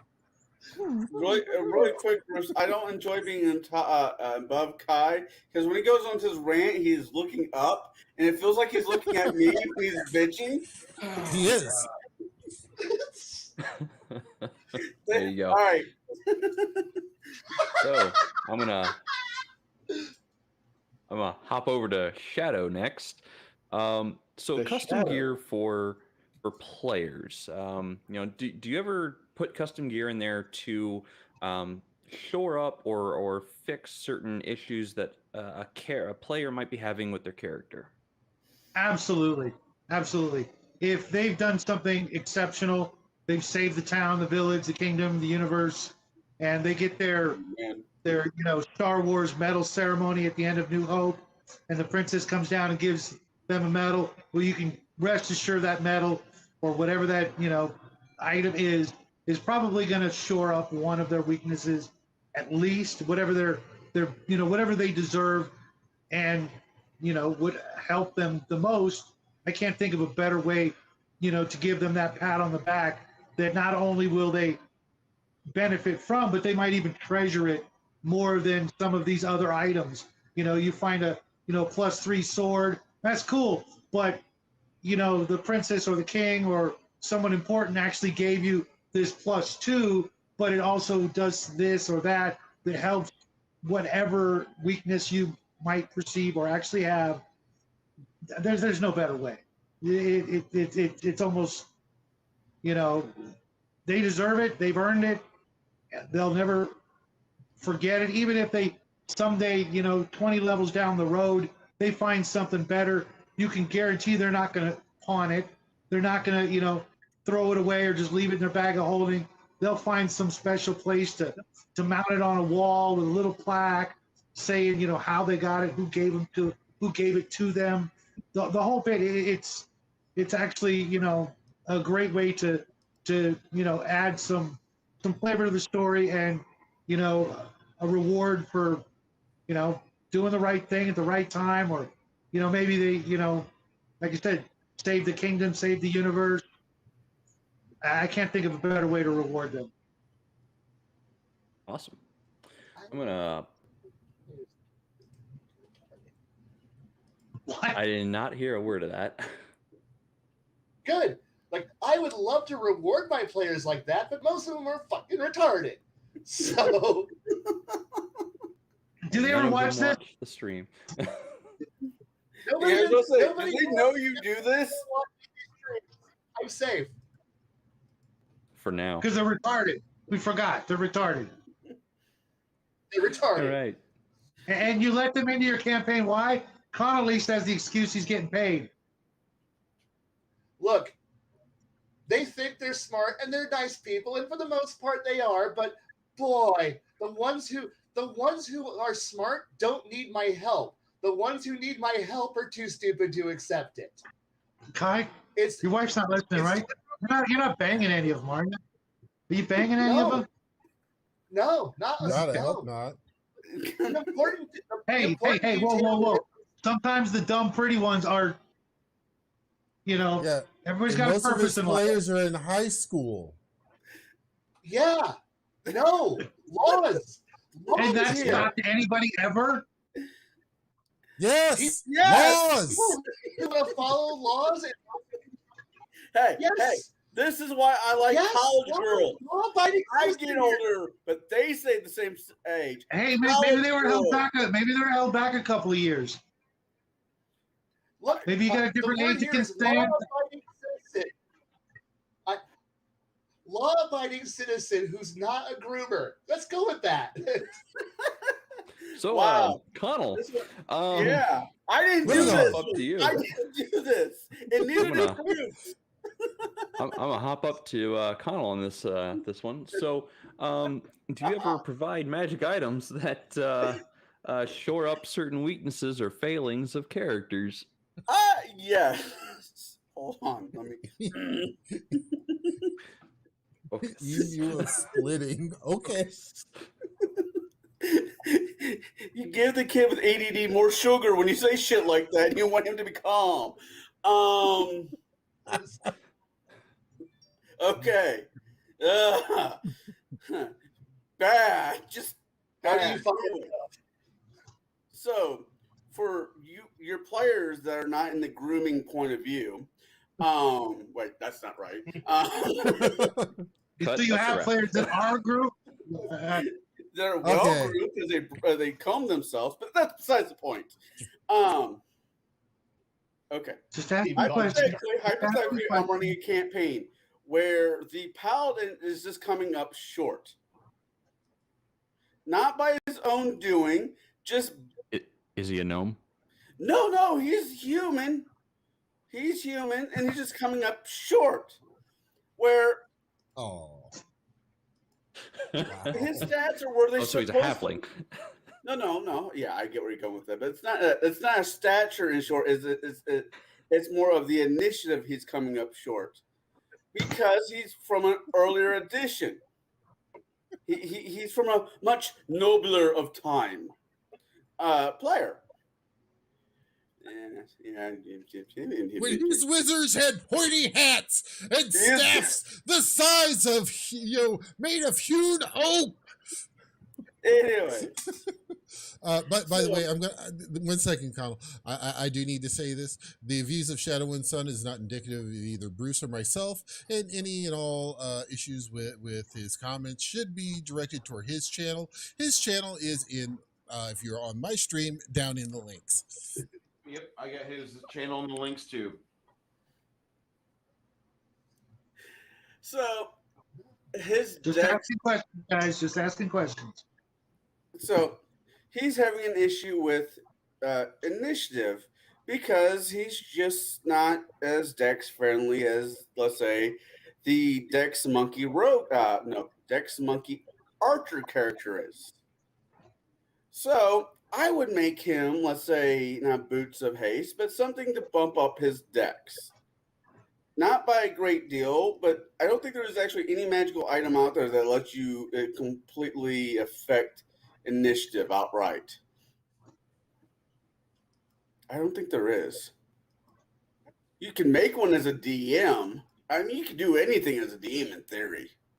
I mean, you can make any magic item based on feat or spell in D&D. Yeah. So let's say I mean, you can pretty much do that in any system. Pair of spurs, because all paladins are supposed to have spurs of prove initiative, and that's how I would help said player that's lacking and hasn't played anything since the nobler of the editions. That's how I would do it. Okay. I guess Really? now I'm to Jesus. Bruce.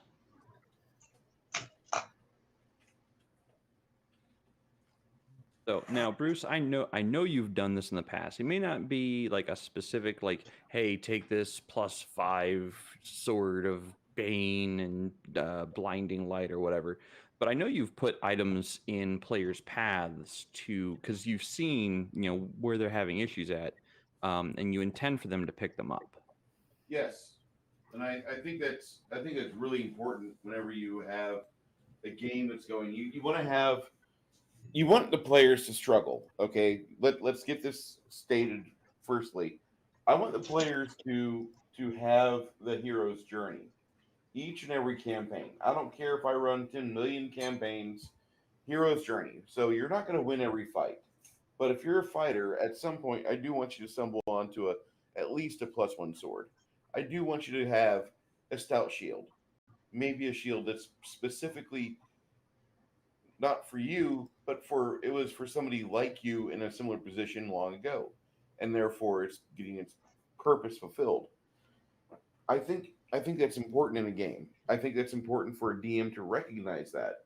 And as much as Kai is over there going, no, you don't ever, no. I'm pretty certain that his every new class he gets, he starts grooming them and getting them girded up and ready to actually have a wonderful item so they can take it to the big bad. I honestly feel that. Maybe he's not going to talk about that because this is his time to rant and explode and tell us how terrible Lightyear is as a movie. Or maybe he's just about, trying to chill out. It's the last hour of this stream and he's got to conserve his thoughts and try not to fall asleep. But I'm going to tell you that he does this, and he does this in the game, and I can tell you Garrett does it in his game, and we all do this. We all set out little items you're going to stumble into. Either you'll have an encounter or it'll be at a store, but you're going to have a run-in with Destiny, and that's going to have a connotation that's going to help your character throughout the rest of his career. Garrett, I was going to zoom in on your puppy, but you let the dog down. No, he ran away. From both sense. He went it down. And Kai, didn't mean to take away your thunder there.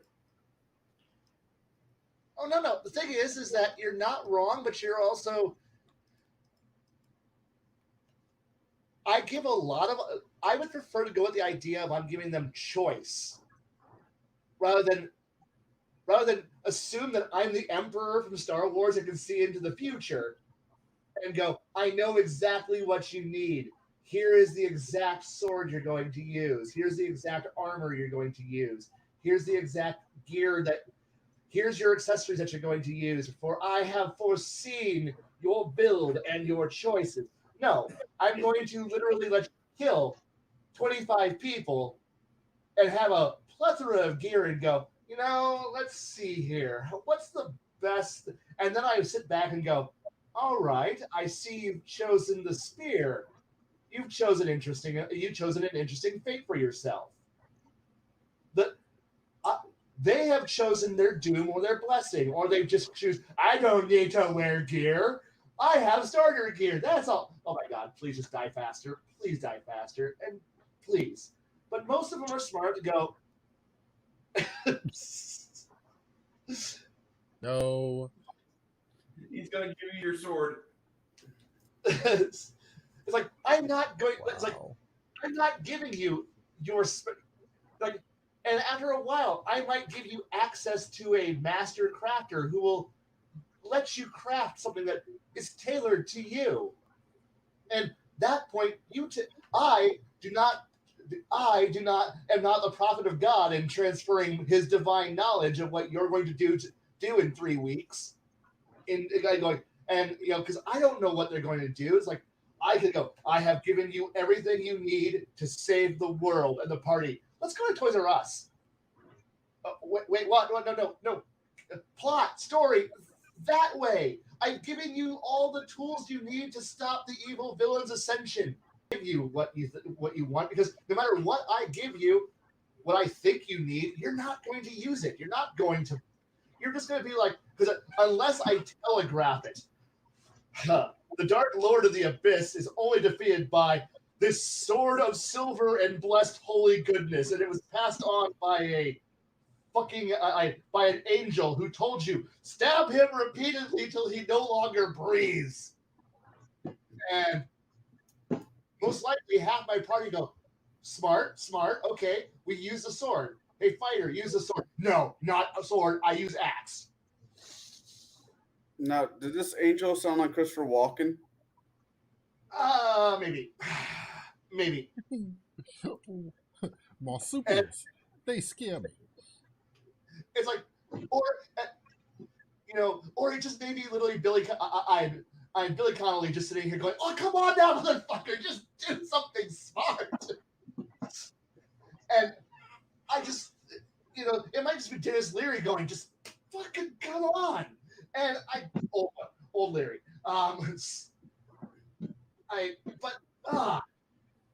It's one of those things where, like, unless you literally take down instructions on the sword, like, here is the armor you need. Please wear it because it will protect you from the evil villain you're about to encounter. Rogue, here's this cloak that we know you want and some poison. Good luck. Cleric, fuck it, you're already more powerful than everyone else. I'm not giving you shit because I give you shit every single day. And I bless and thank you so much, deity. Thank you for the power to decide who gets to live and die today. Yes, I, Crow T Robot, your god, allows you to decide who gets to live and die today. Actually, that's crows. But fuck it. No, I don't. No, I'm not giving. No, let them decide what they want. Let them pick through the bodies of the dead because you're all looters. You're not respecting the dead anyway. Fuck it. Just decide what you want, and then I'll adapt to it from there. Because now I know what you want, and I can start tailoring a little bit for you. That's what it is. Come Actually, on, that gets son, guys, really, laugh and tell the DM what you want for Christmas. most other gear, it's just toss away bullshit. Like, okay, yeah, you find potions of cure, potions of restoration, whatnot. But the major items I always try to tie into the campaign. So is that something any of you do? Do you if you do give a custom piece of equipment to a player's character, how do you tie it into the game? For this, I'm going to start with here. Who have I not started with yet? I don't think I've started with Kai yet. No. Okay. And I can give you a really fast answer. I cannot, just no matter how much I do the voice of God thing and literally throw it at you, I cannot give you any more value than you're willing to put it into yourself. If you don't bother to put any value into it, I can give you a 40-page backstory that will tell you what this item can do, what its historical and sentimental feeling is.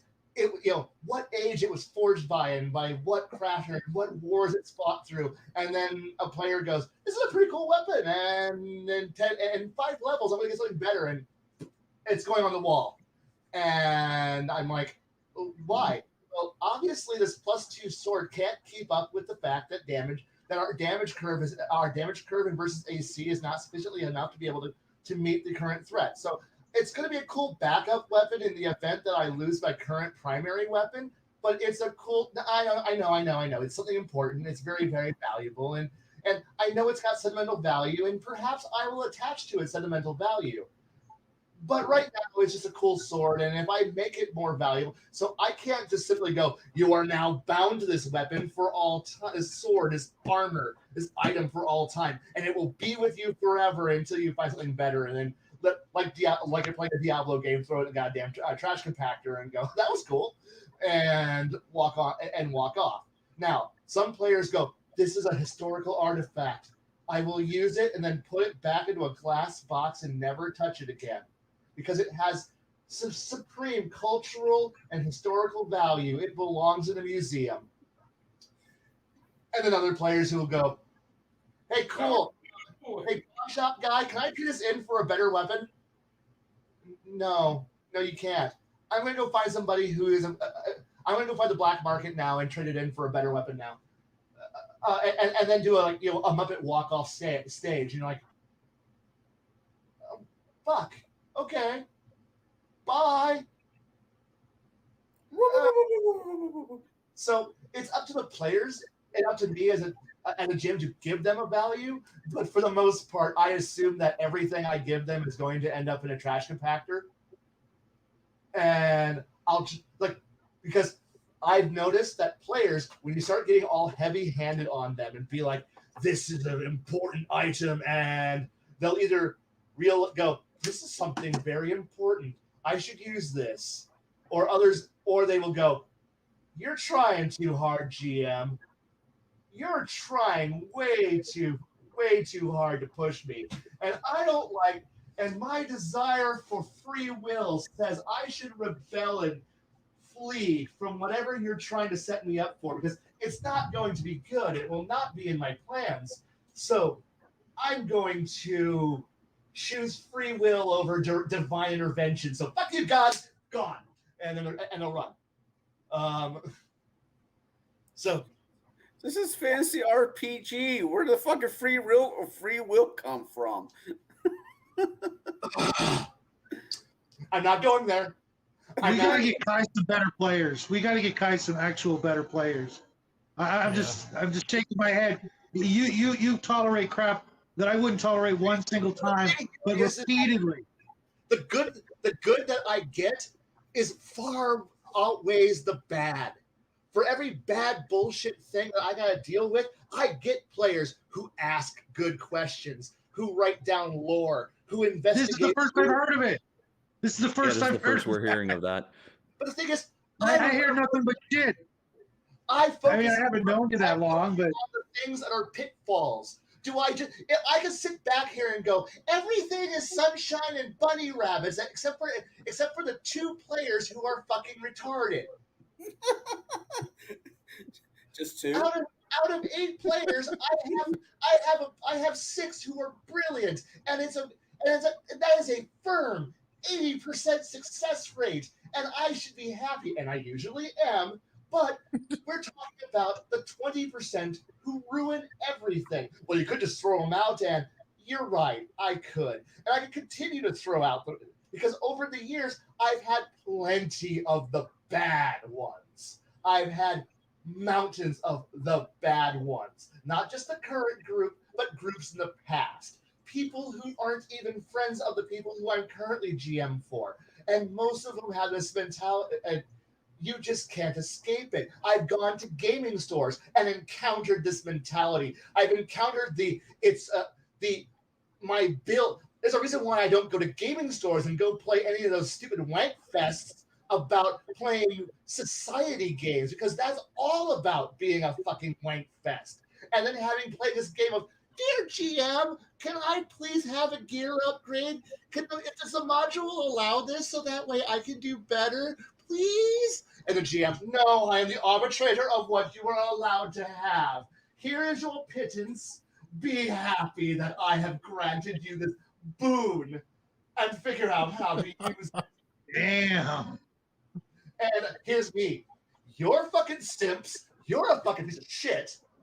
I don't want to play with either of you. Or if I go sit down in someone's group and be like, cool, I get to play. And then I get to encounter GM who goes, this is how I've granted it.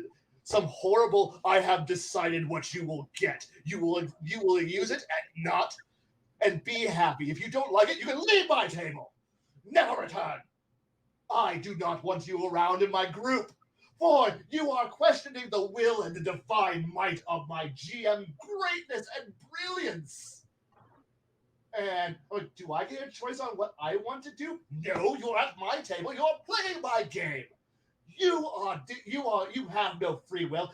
Get on the roller coaster, ride your little ride, and keep your hands and feet in the car at all times, or I will decapitate you. Say you can. This is like going to Six Flags, only if it was ran by rage, ranting, and slight alcoholics.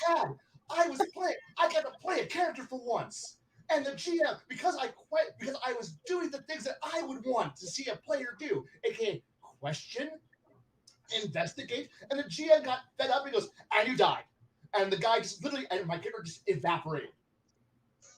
I spent a long time building a good character, or at least an interesting one, and figuring out the themes and all this stuff for it, doing all the work that I would encourage, so that way I could show this player, this is what I am, this is what I'm aspiring towards seeing you do, and then having a GM go, no, bam, explosions, you died. Do I get to come back? No, you don't get to come back. You annoyed me, and therefore you died. And here's me, well, fuck you. Fuck you too.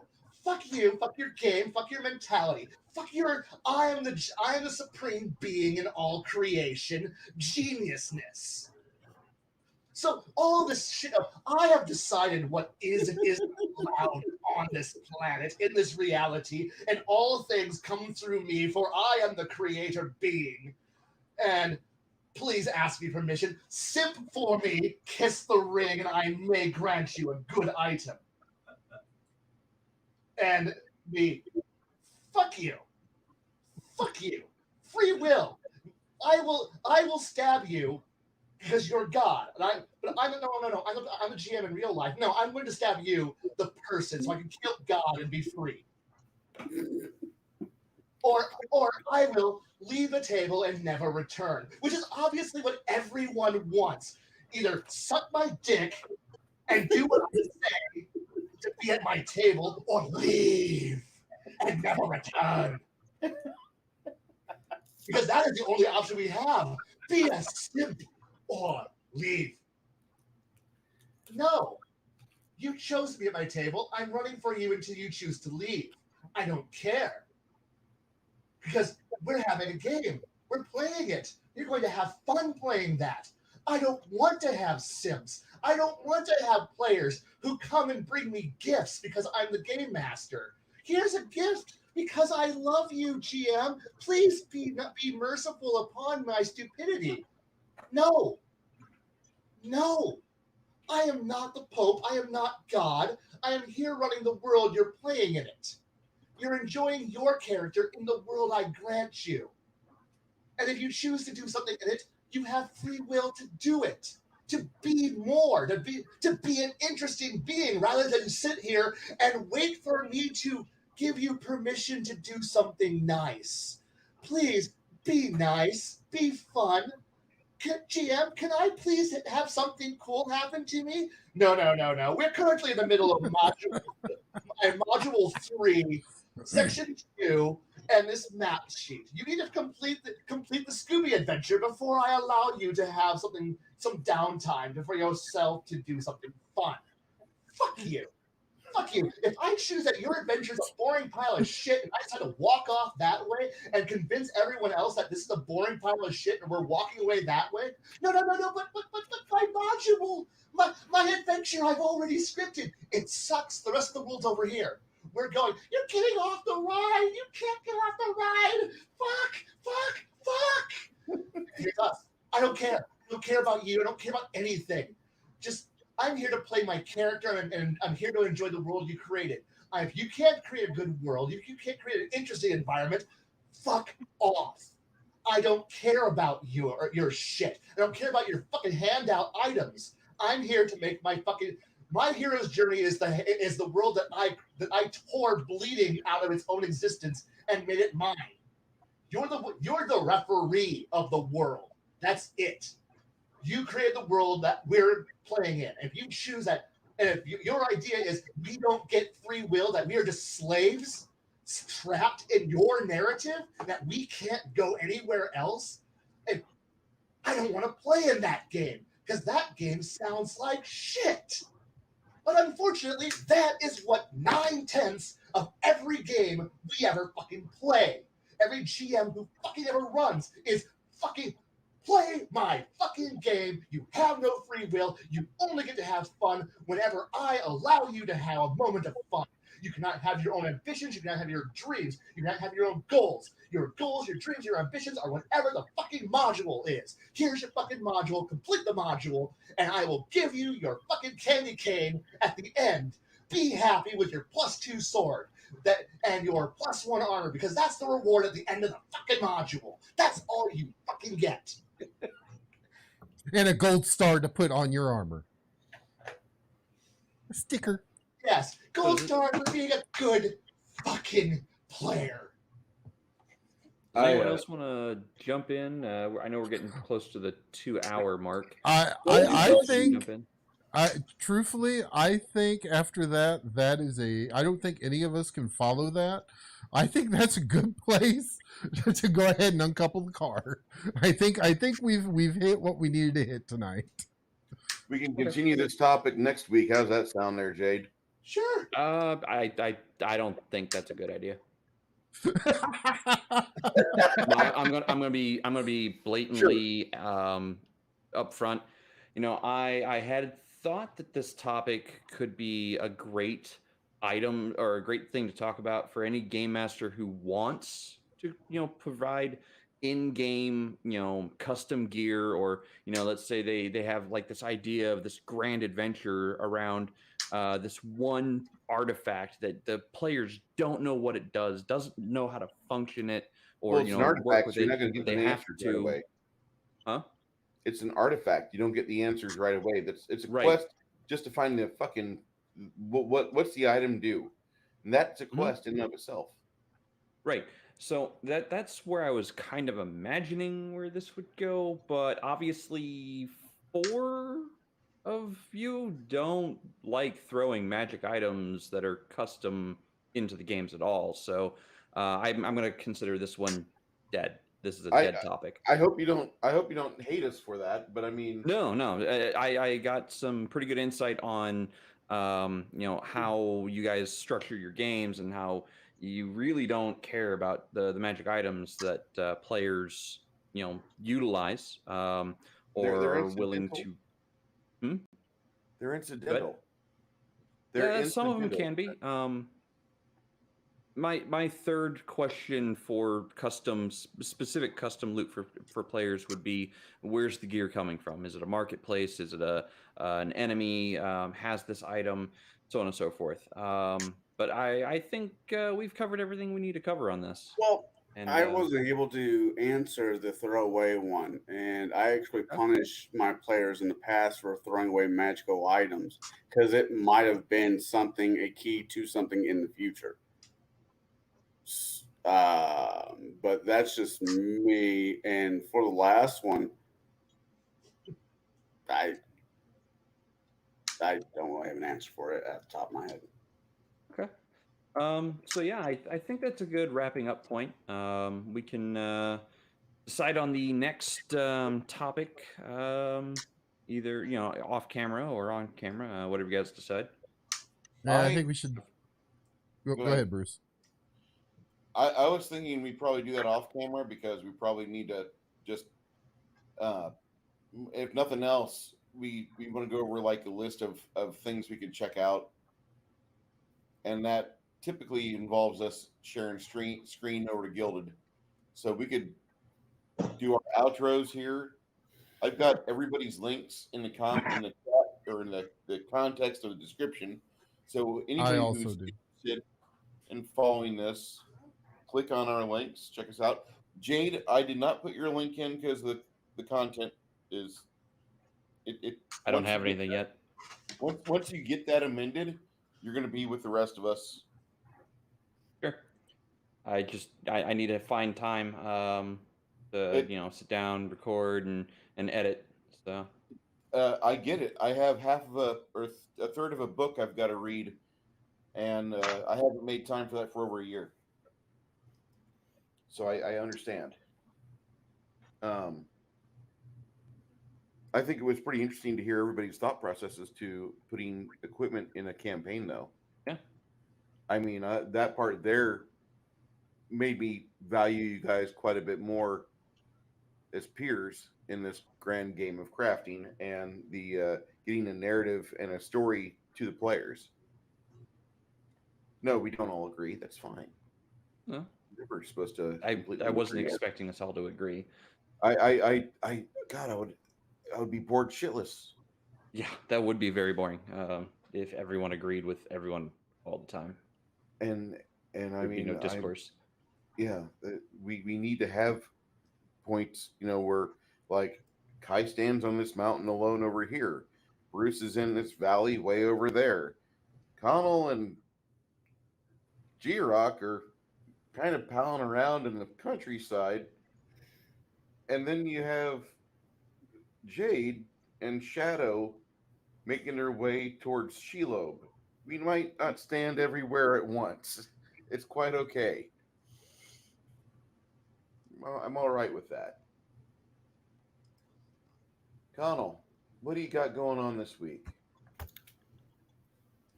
Other than the obvious, tomorrow being probably hanging out with Max. Saturday, I'm going to have a conversation, because I think Max is right on the wordage, conversation with a vet friend of mine on how playing RPGs can help a vet get back, how RPGs can help a vet get back into the civilian world for stress relief and other things of that nature. That will be Saturday. Then Sunday, me and Shadow will be reviewing the 1980s. What the fuck did they put in not David Bowie, Sting's hair to make it stick up like that? The Dune. And that's it. The answer to that question, what was in his hair, is in the movie Something About Mary. Get out of my brain. I was going to say that myself. I think, yeah. Shadow and Son, you and your son have been prolific as hell on YouTube lately, and you guys just hit 300 subscribers. Congratulations! 300 subscribers. We're gonna bust that. We'll be hot on your tail as soon as I can figure out a couple of things. Tomorrow I've got another Arduin review. I'm actually running low on them because I've just about covered everything until Emperor's Choice hands me the next books, which hopefully will be pretty soon, because otherwise I'll start jonesing for that. I'll be hanging out with all you guys over Legion of Myth tomorrow night, hopefully. Saturday is like probably my one day off I have a week. So I'll be hanging out with the family, probably doing stupid shit like grocery shopping. Sunday, back hanging out with Colin, my son, doing a review of the movie Dune, which we just watched today. And then we start a whole nother week with just about a video, if not two, every day now.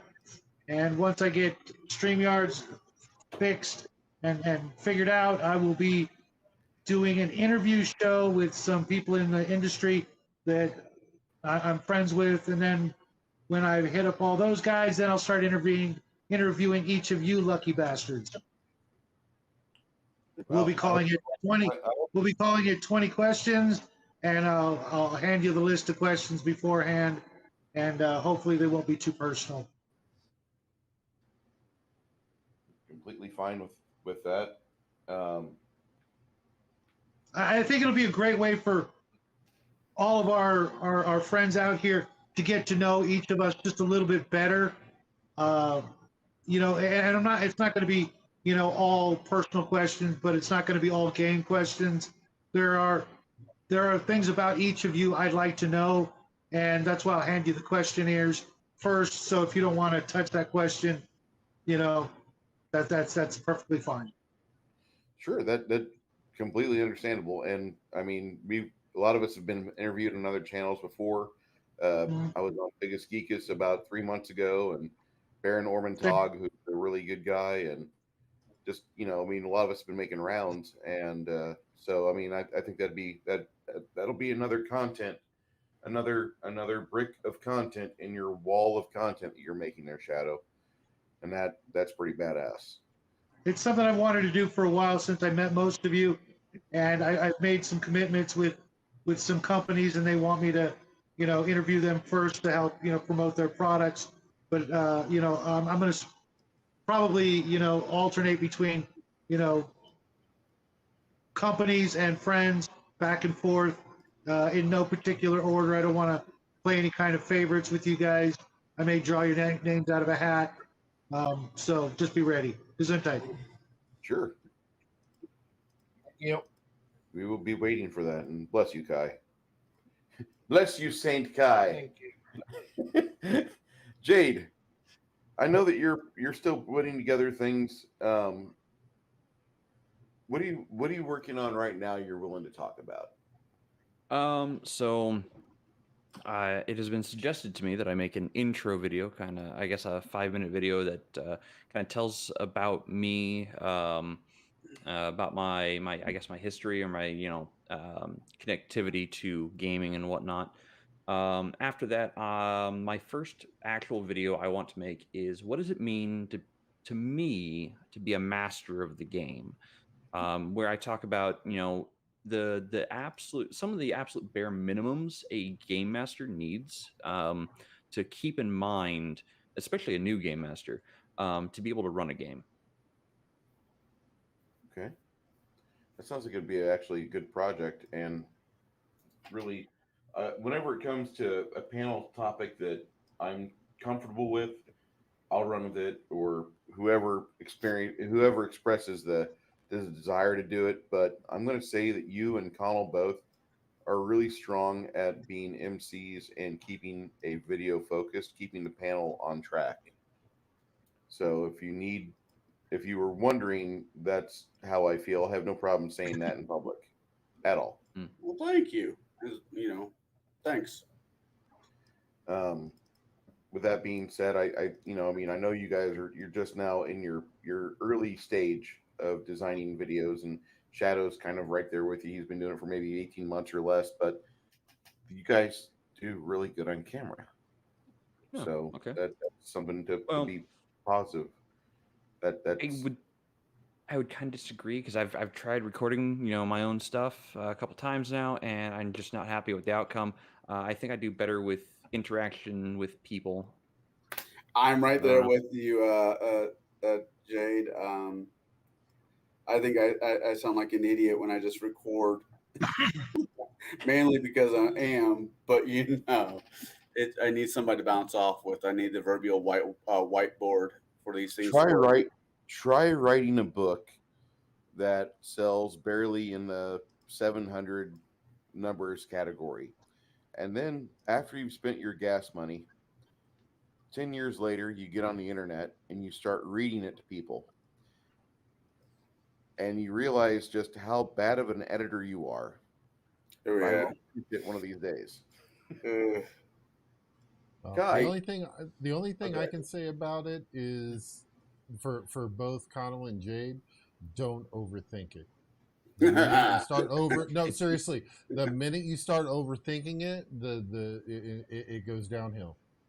It's not an overthinking issue.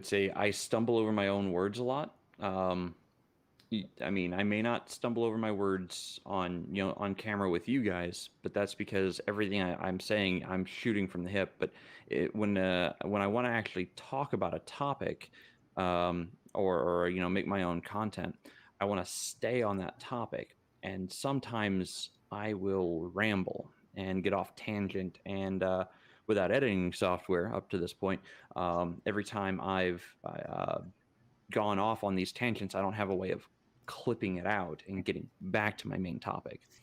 So that's been my primary issue. Crafty says scripts.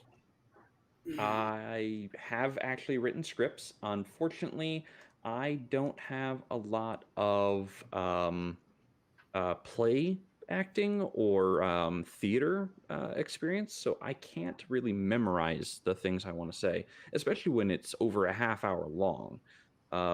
Like my first script that I've written for an episode is about 2 pages of text. I can actually do a word count. It's on my Google Docs. So I mean, there's a lot I want to say. I just keep stumbling over my words. So I think you're overthinking it.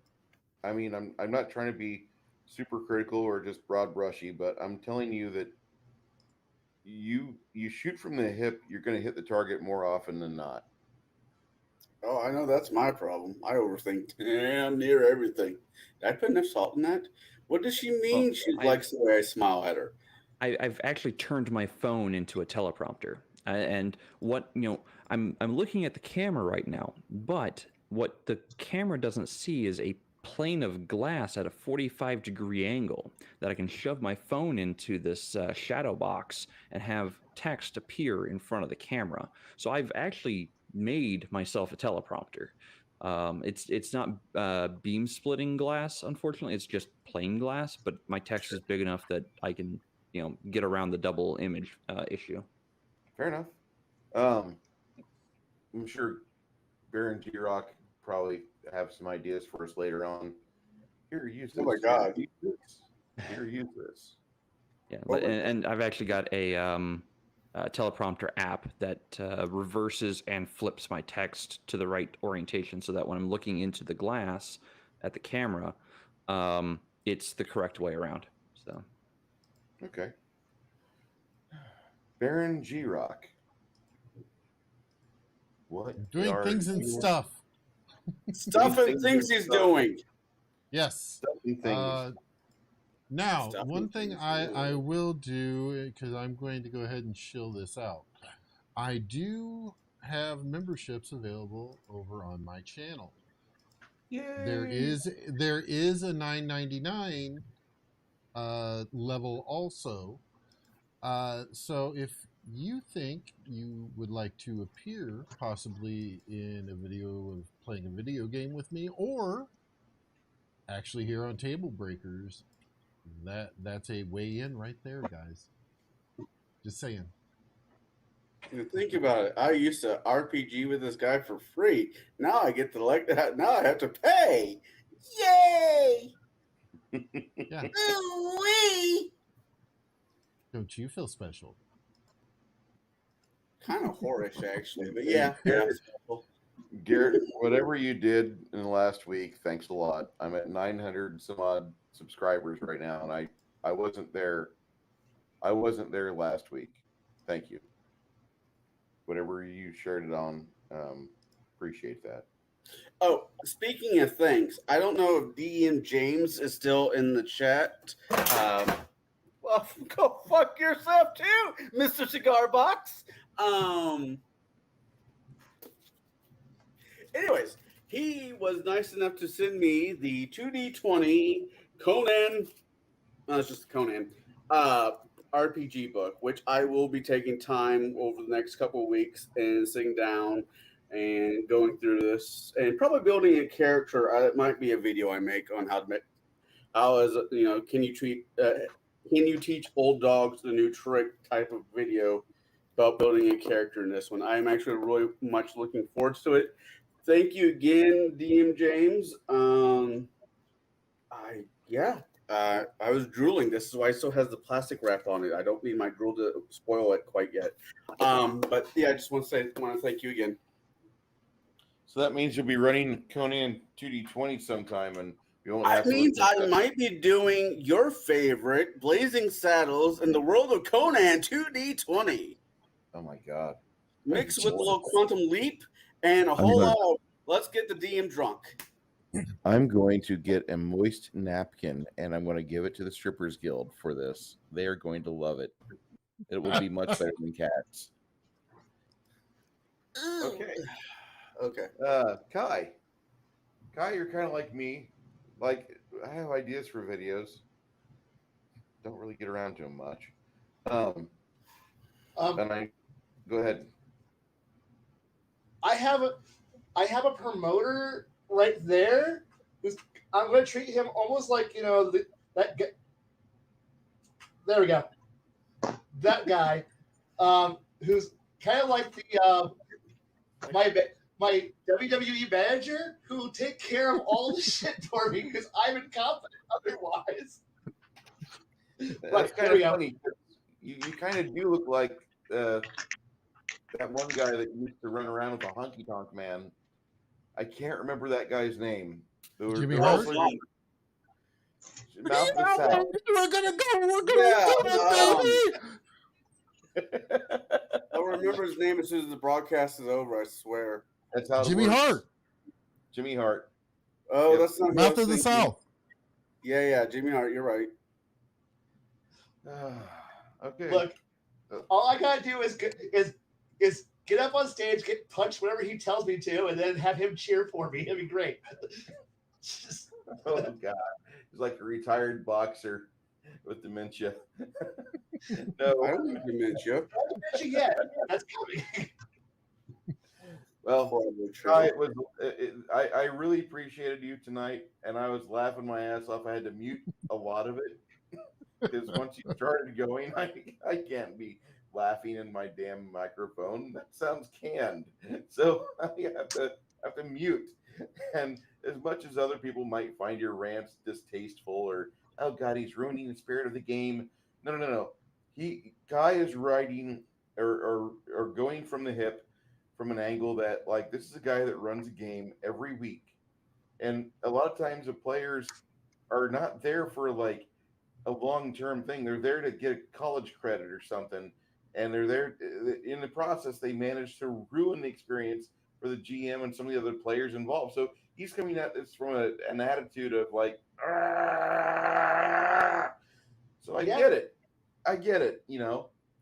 and I don't want you to lose the love of the game. I one of these days I would love you to be able to play a game that you actually enjoy running or playing in.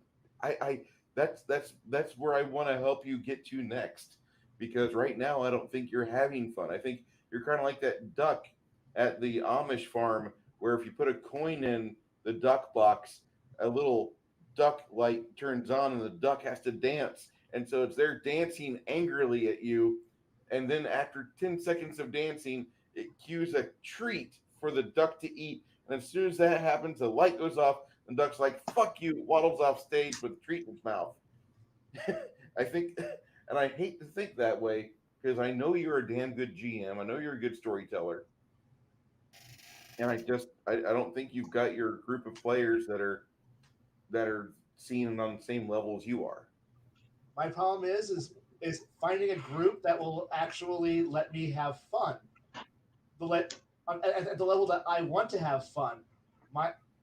I don't have it. I can't find that group. I really want to, but I can't, because wherever I go, I'm going to continue to find more people who are like my players, and I go, can I just clone?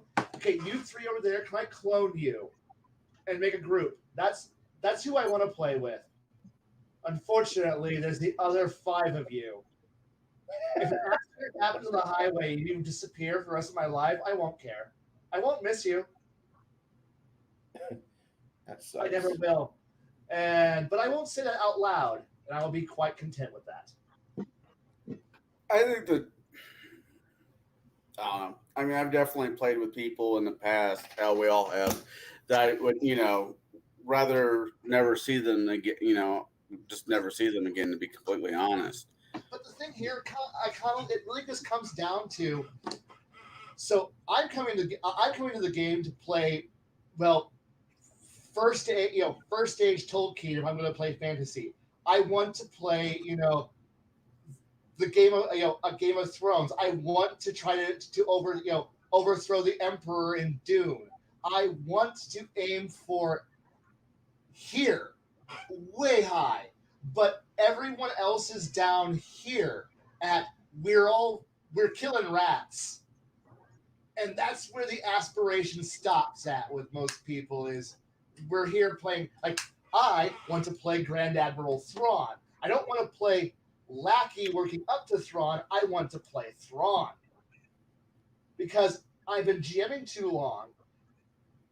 I will sit back and look at the GM and go, what's their culture? What is their art form like? I can see that you prefer this and this, and your music is like this. I can estimate now what your culture is like. I can now figure out how I'm going to defeat you. And the GM, that's too much logic. I must throw a kink in the works. Arrgh.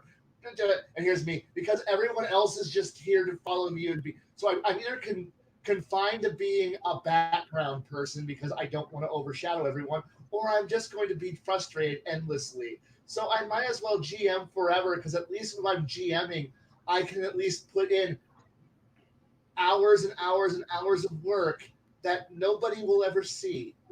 Nobody will ever care. They'll see a small fragment of the grand machine operating in the background, and I'll be okay with. I'm not okay with this, but I'll make do. And then when somebody asks, "Could you what's going on in the background?" I'm like, "Are you ready for an education session?